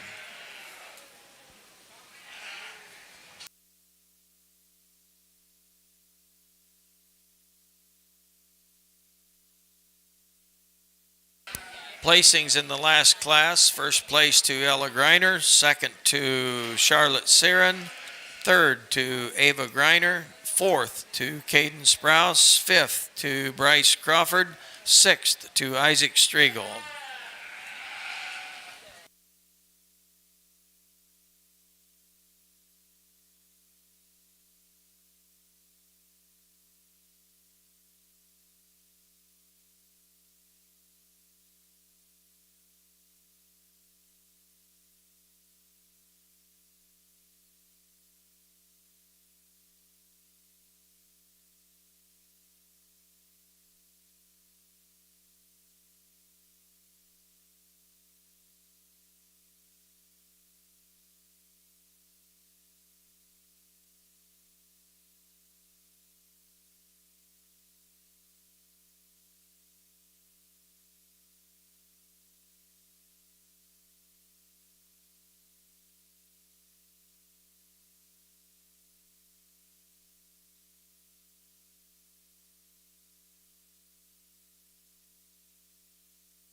Another really nice class of market lambs. Lamb that takes the class just does so in terms of his overall balance and look and style that he has. When you get him on the profile here, one, you have to admire the way that he's designed. Sheep that when you get on him, he's definitely adequate in terms of the amount of muscle he has, especially in terms of his top shape. He definitely isn't going to overwhelm anyone with his muscle shape down through his leg and stifle, but again, I think very adequate. When you get him out here in the ring, you just love the way that he's put together. The sheep that's in second probably has just a little bit more to offer in terms of overall muscle expression than the class winner, but just doesn't have quite the overall balance that we see. A sheep that with the muscle that he packs, he naturally wants to get up in that top and spine. We'd like to relax that into him and make him just a little neater through that front 1/3 in comparison to the class winner. But I love the length and the freshness of touch and muscle to go number 2. And that's where he gets that sheep in third beat, because the sheep in third is just as wide based and just as big a boned and such, but this sheep doesn't have the expression. He's got a little more conditioning, and I'd like to lean him up and just give him a little more pop to his muscle compared to the 2 that go out in front of him. But a good solid sheep that balances up nice.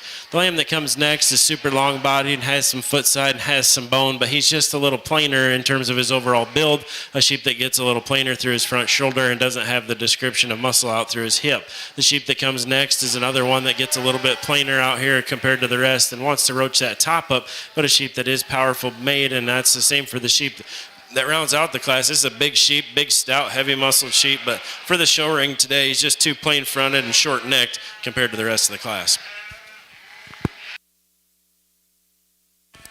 Okay, the placings in that class: first place to Taylor Sublette, second to Aiden McGuire, third to Zach Schmitz, fourth to Kiara Longbine, fifth to Christopher Boone, sixth to Landon Greiner. We're now ready to select our champion crossbred. Out of the first class, Garrett Greiner; out of the second class, Ella Greiner; and out of the third class, Taylor Sublette. Second in the first class of crossbreds was to Caitlin Waters. Second in class 2 went to Charlotte Siren. And second in the last class to Aiden McGuire.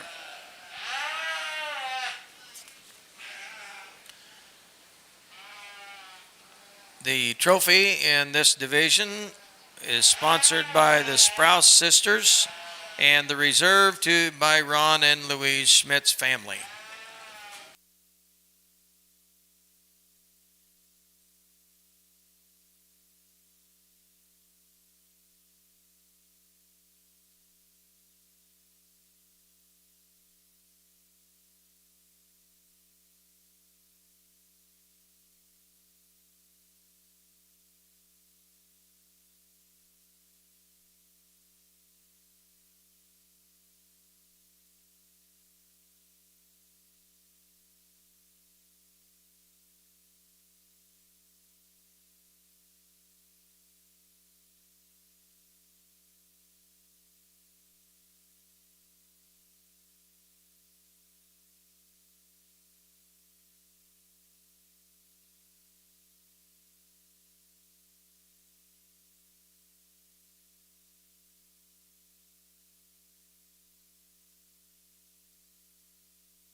Well, again, as we move through the show, I've just really been impressed with the quality. You know, maybe your numbers aren't what you're used to year in and year out, but the quality has been very high as we've worked through these classes. I've been really impressed. And as we get out here for this particular division, again, a very strong lineup of your 3 class winners and second places over here, respectively. I'll go ahead and talk real briefly about each lamb so you know how I'm reading them. And then we'll keep things moving along. So that ewe lamb that came out of that first class in this division, the one that hit me pretty hard, I guess, in there, one that's got a lot of those unique things that we like to see in our show lambs.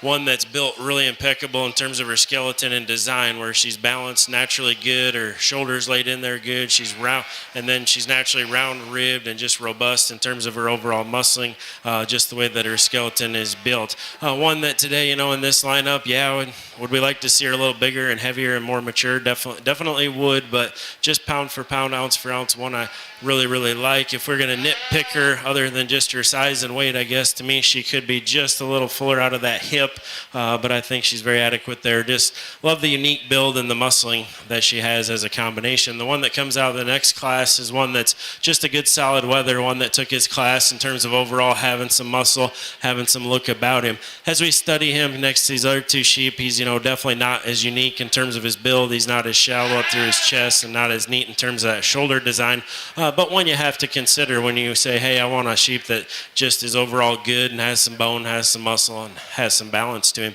And the sheep that comes out of that 3rd class is one that we just talked about a little bit ago. He's got some really unique things about him as well. One that took that class just in terms of the way that look and profile that he gives you from the side. You know, a sheep that's got those nice white legs and has that really hampy appearance about him. He just gives us that nice look. Again, on the profile. As I get my hands on him, like I talked about, I think he's opened up enough in terms of his top shape, and as we study him down his back, as I also mentioned in class, if I was going to pick on him, I'd like to see just a little more lower leg shape and stifle expression compared to some of the other sheep we've seen, you know, pound for pound, ounce for ounce, but he's one you have to consider because he's a good show sheep that has a good look about him. So that's kind of how I read him. At this time, I'll show you which one I do like the very best, but put your hands together for all the kids.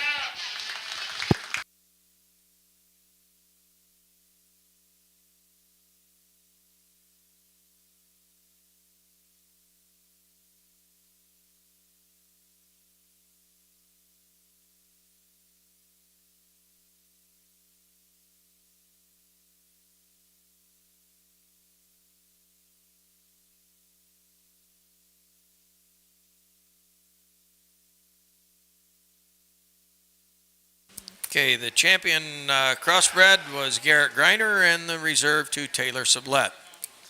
Now, comes a little time. It takes us a while to get things lined up, but we will now select the overall grand and reserve champion market lambs. And we will, as we get these, whenever we get enough people to handle the sheep, because there's some duplicates, give me the high sign and we'll start lining them up.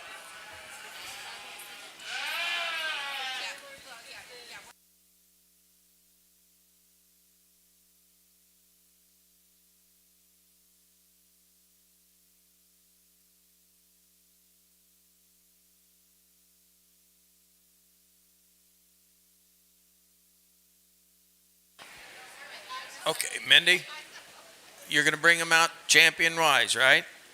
Okay, we'll start with the Dorsets. And the champion Dorset was shown by Garrett Greiner.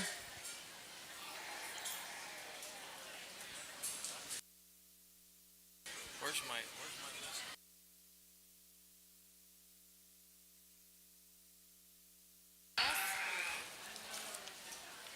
Okay. Dorset, Garrett. The champion hair sheep was Haley Schultz.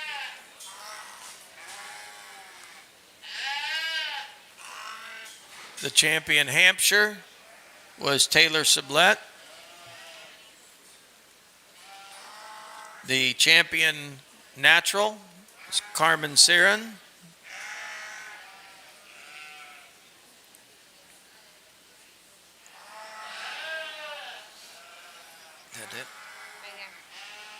The champion speckle was Taylor Sublette.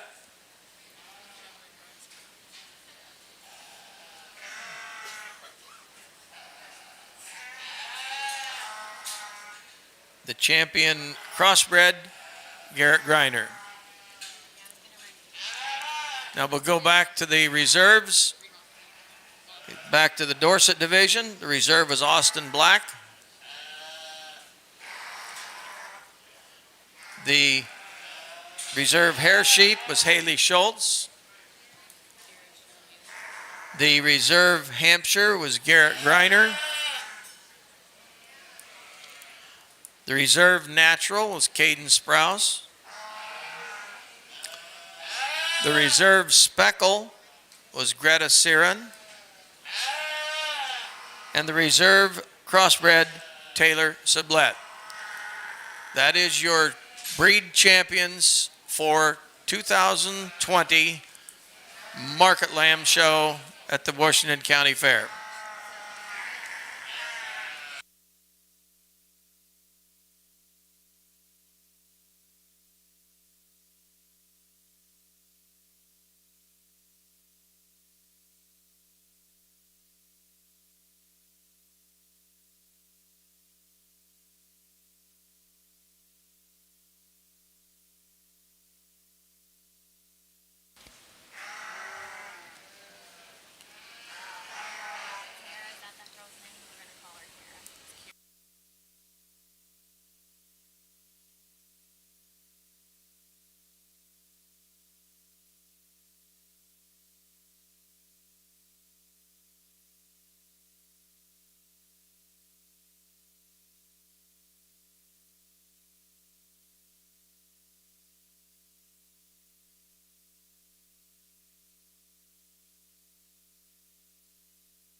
really impressed with the lineup and the quality that we have out here for your champion market lamb selection and reserve, and we're going to work on through and get you a top 10. And I'm glad we're going to do the top 10 because I think the quality has run, really deep here today, and so there's a lot of kids that deserve some extra recognition. So it's pretty exciting that we'll get to work through them all the way to the top 10. So if any of you exhibitors make it into that top 10, I'd be pretty proud today because this is a tough county fair.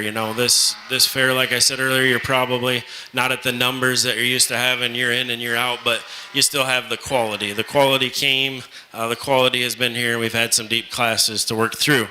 Thank you to the fair and the committee for having me back again this year. Like I said earlier, I was down here last year judging and saw lots of quality animals. I judged through the breeding heifer show and then through the lamb show, and I remember last year there was lots and lots of quality, and so I knew that there would be today, and there has been. There's been lots and lots of quality. And as I mentioned earlier as well, I'm just excited that we're here in general, with the year of 2020 and all the unique stuff that's going on and the crazy stuff that's going on in the world. It's just awesome that we're here. The fact that these exhibitors get to bring these animals in person and show them to us the way that we're supposed to do it, just really awesome, and proud of all the people that are behind this, and just happy that we're here today. Let's talk about the sheep just a bit. I'm not going to go through and talk each one of these sheep. I tried to be pretty concise on them when I talked them in class and division. Every one of these sheep is out here for a reason because it's very good, but every one of these sheep also has something, of course, that we could change about them. There's no such thing as the perfect sheep, but ultimately what we're trying to do for your champion, in my opinion, is just find the one that has the most quality with the least amount of flaws, and is where we want to see it today in terms of its size and weight and those types of things. As we worked through these lambs, I found a lot of sheep that hit me in terms of being built well and having that muscle shape, but ultimately there'll just be one champion. I think there's one that does rise to the top in terms of having the build, having the correct design, and still adequate in terms of its muscling. For reserve, we're going to go with one that's just super, super unique in terms of the way it's built, and we're going to work on through from there. But just an awesome show. Appreciate the opportunity again. Let's put our hands together for all the exhibitors to get you a champion.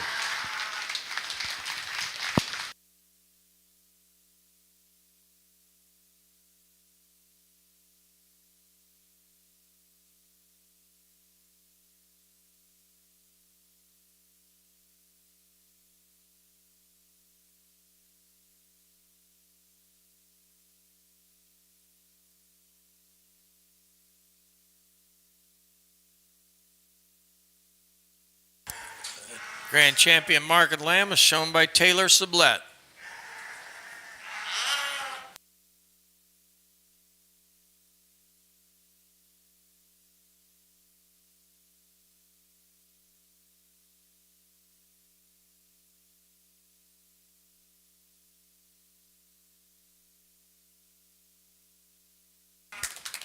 Reserve champion to Garrett Greiner.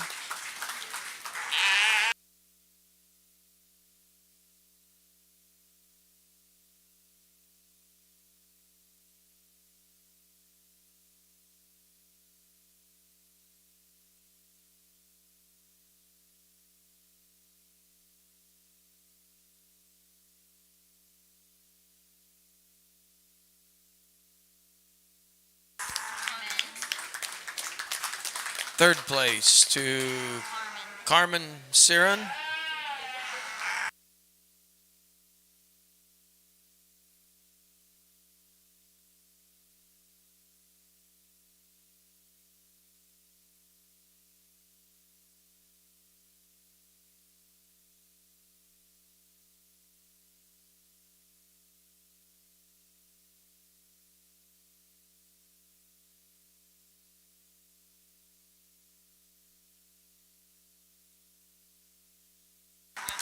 Okay, fourth was to Taylor Sublette. Fifth to Ava. Ava Griner. What was Garrett? Vice Griner. Garrett. No, it's to Garrett's out of class one. But it's Garrett. all right. It was to Garrett Greiner. I was getting confused because Ella was showing. Okay. Garrett. And Six is Garrett. sixth to Garrett Greiner. 7th to Caden Sprouse.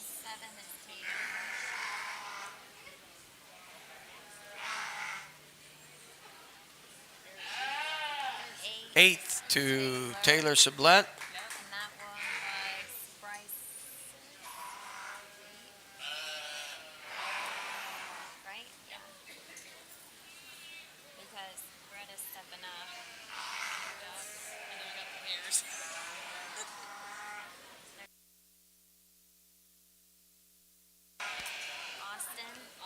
9th to Austin Black. Austin Black.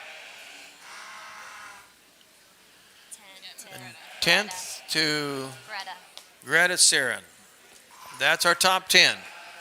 Showmanship. Okay. So after we get that, we now will move to our showmanship portion of the show. And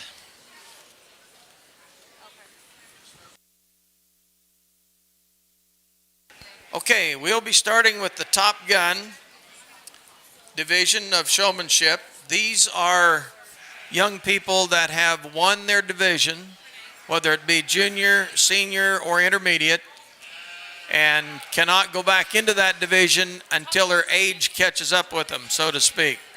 So these are past winners, and they are all in the same group. So you may have juniors as well as seniors in this class. So are you collecting up your Top Guns?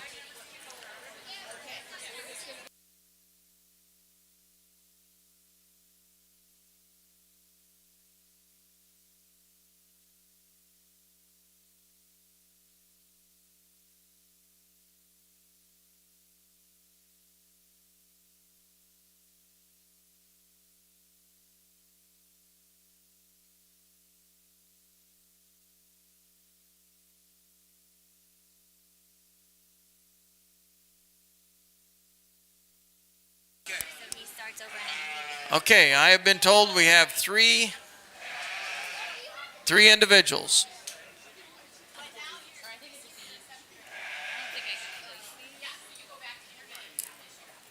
The three individuals, would you bring them into the ring, please? The three for Top Gun. Are they all here? Oh, hang on. Just two.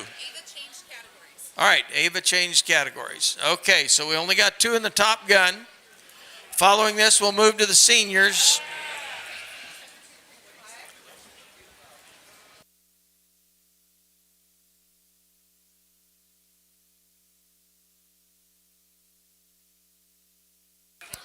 Our judge for today has been Ryan Haberger from Burt, Iowa. Ryan is a co-owner of Showstock Planet. That's an area or company that has online sales of all livestock, and he's also the owner of Haberger Showstock, which they have sheep and cattle. We appreciate him being back with us again this year to sort through the sheep. So we thank him for coming and participating in the 2020 fair.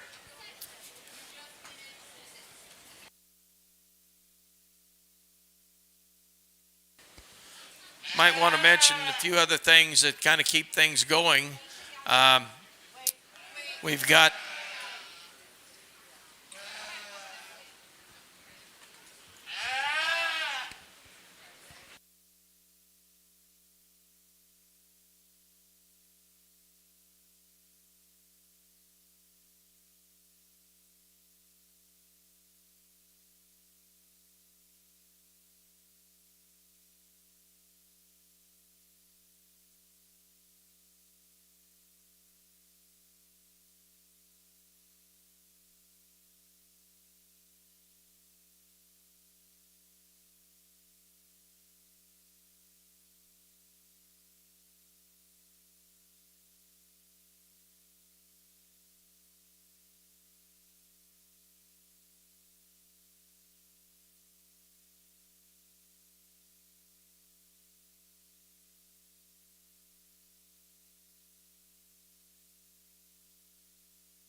Well, I had some really tough decisions to make earlier in the show, and it's definitely not getting any easier now as you move me into the showmanship division here in the Top Gun class. Obviously, in this class, they're all out here because the way I understand it, they've already won in their age group or their division, so is why they're here. So they've already won a division, so obviously they're all very, very good at what they do. Showmanship is a fun class. It's a great chance for these kids to come out and just show their personal skills of how they are at presenting their lamb. It doesn't really matter if you brought the very best lamb to the show today or a lamb that didn't place as high. It's just all about yourself and how you present your animal out here in the ring. To me, the best showman is always the person who is the most efficient. So what I mean is the person who not necessarily is just the fastest because it's not a race, but just who can get there quickly and smoothly at the same time, who can get that animal presented just the way it needs to be. All three of these exhibitors are very, very good. It just comes down to very, very small differences. And to me, there's one person who, not only through this class, but through the entire show today, commanded just a little bit more out of their lambs. This person was able to get their lamb to get out and motor just a little better and just get a notch harder brace on them. It's very, very close decision, but they've all done great. Let's give them all a big round of applause. I'll shake the hand of the winner.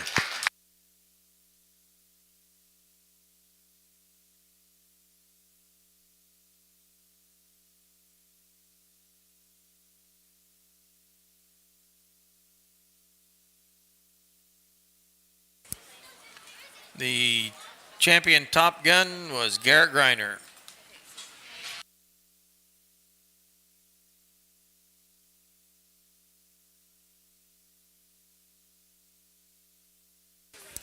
Okay, we should be ready for senior. Is it senior we're going to go with next? Okay, we're going to have our senior showmanship. So open the gate and let's go to it.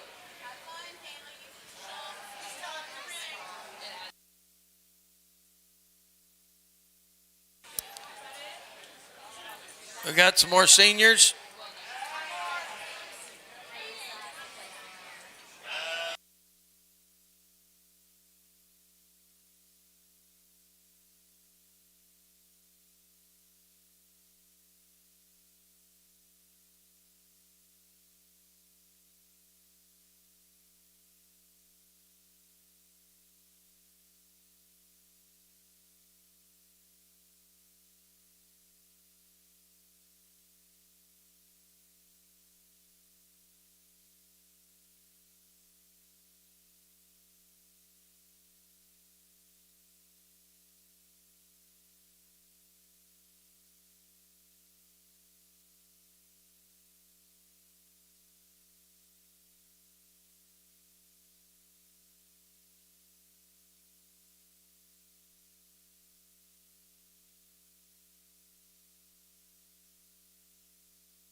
I think some people, as far as the age breakdowns here, we kind of should clarify that. You can spend 9 years in 4-H, and every 3 years is a division. So if you start in 4th grade, it's 4th, 5th, and 6th, 7th, 8th, and 9th, and 10, 11, and 12. That's the year you completed that particular class or grade.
Well, commend all four of you for coming back out and competing in the showmanship. You've all done a very nice job. As we get them back out here, they're all, handling their lambs very good. They've got them under control. You can see that they've put the time in at home with these sheep, so they know what to do when they get out here to the fair. But when it comes down to sorting through them, I guess there's two of them that rose to the top to me of being just a little more efficient, of getting the feet and legs where they need it to be and getting just a little better brace on their lamb. The two people at the top, I guess, to me, just have all the way through the show today, not just this class, have performed just a little better in terms of being a little more aggressive at getting to push and brace. And why do we want these sheep to push and brace? Well, that's so that we can show off their muscle expression.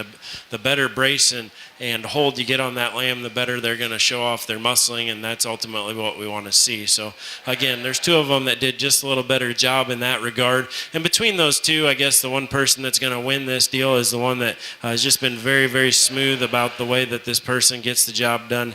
Just like I said, always has their animal presented and looking the best it can. Let's put our hands together for all four of them, and I'll shake the hand of the champion and then the reserve.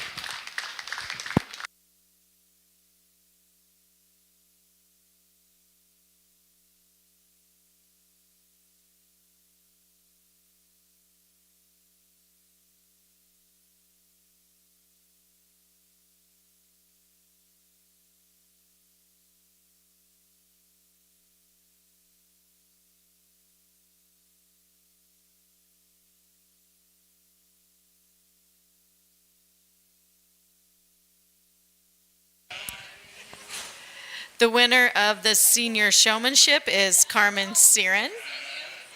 And when we did the figurine for the premier senior showman,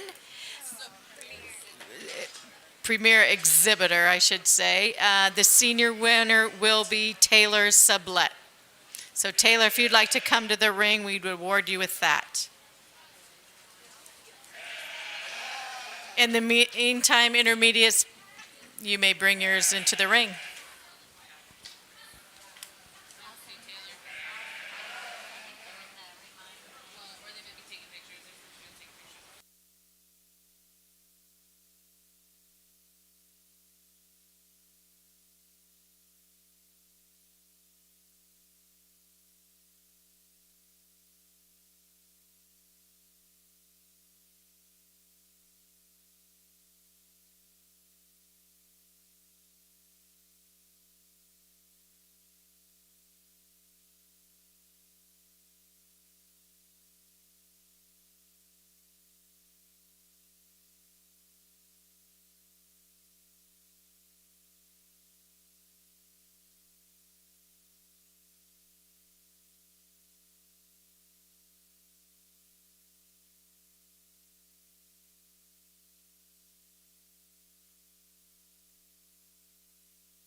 Well, it's awesome to see all these kids out here competing for showmanship.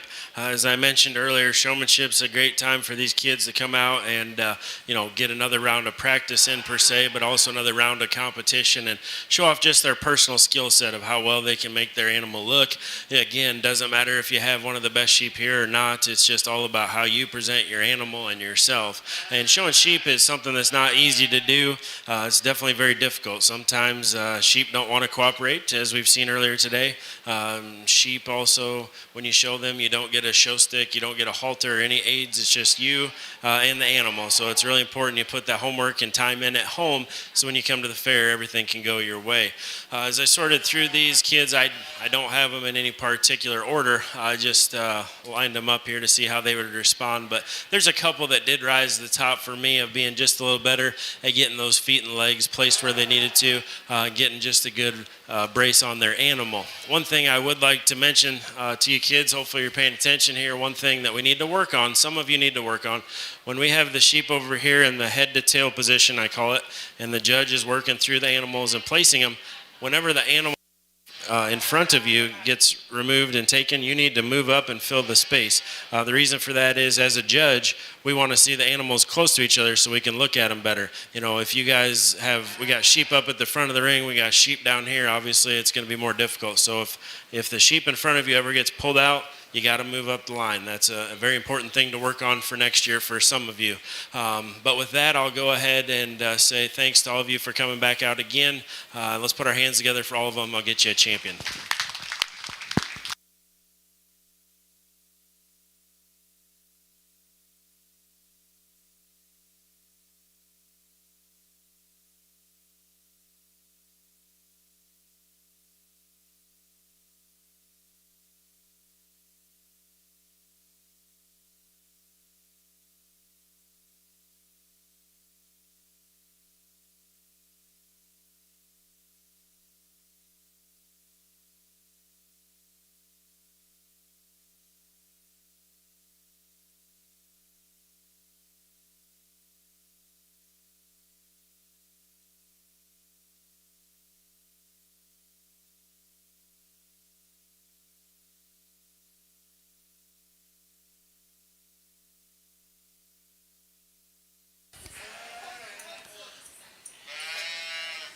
I got to catch up here. I was out for just a little bit. Our champion senior showman was Carmen Siren, and the champion intermediate was Caden Sprouse. The trophies, the Top Gun was donated by the Irwin Farms, and the senior was from Irwin Farms, and the intermediate is Phil and Pam Purdock. The premier exhibitor winner for the intermediate division is Ava Greiner. So Ava, are you close?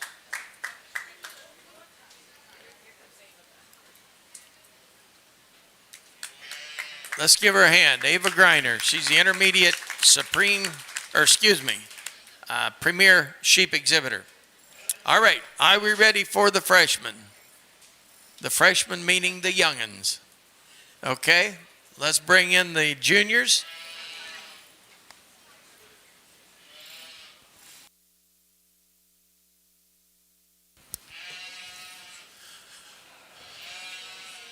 This is the future.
Well, as you heard announced at the table, this is the future of the program here in the juniors, and there's no doubt about that, and the future definitely looks bright. We've got 5 exhibitors out here competing hard, and not only through this class but through the show today. They've all been working extra hard and doing a great job and keeping a positive attitude. You know, that's what we like to see here in the 4-H program. No matter if you had the day you were expecting or were hoping for or not, you still keep that positive attitude and keep coming out here and working and competing, and all 5 of them have done that very well. But when we come down to sorting for who's going to be the champion and the reserve, I guess there are 2 individuals that did rise to the top for me of getting those feet and legs, you know, placed more squarely, and definitely the 2 that are going to rise to be your champion and reserve to me have a more appropriate brace on their animal. They've got themselves positioned the way we'd like to see them, where they're wrapped around the front of the lamb a little more and getting that good hard brace on them. You know, if you got to position yourself correctly in order to get that good brace so that you can, you know, hold your ground, especially when you're a junior. Some of these lambs can push pretty hard, so you got to get around front of them. You got to position yourself the way that we like to see them. Between those 2 that are going to be champion in reserve, the one that rises to the top is a person that's just done an excellent job throughout the entire show. You can tell this person that's going to be champion has put the time in at home.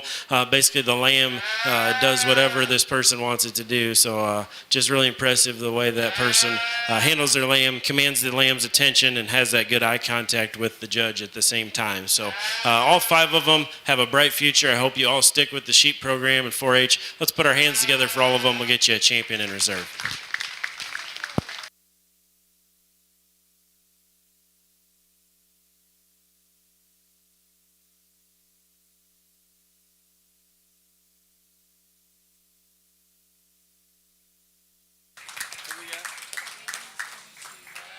Ella Greiner is your champion, and the reserve is Caden Houston, I believe.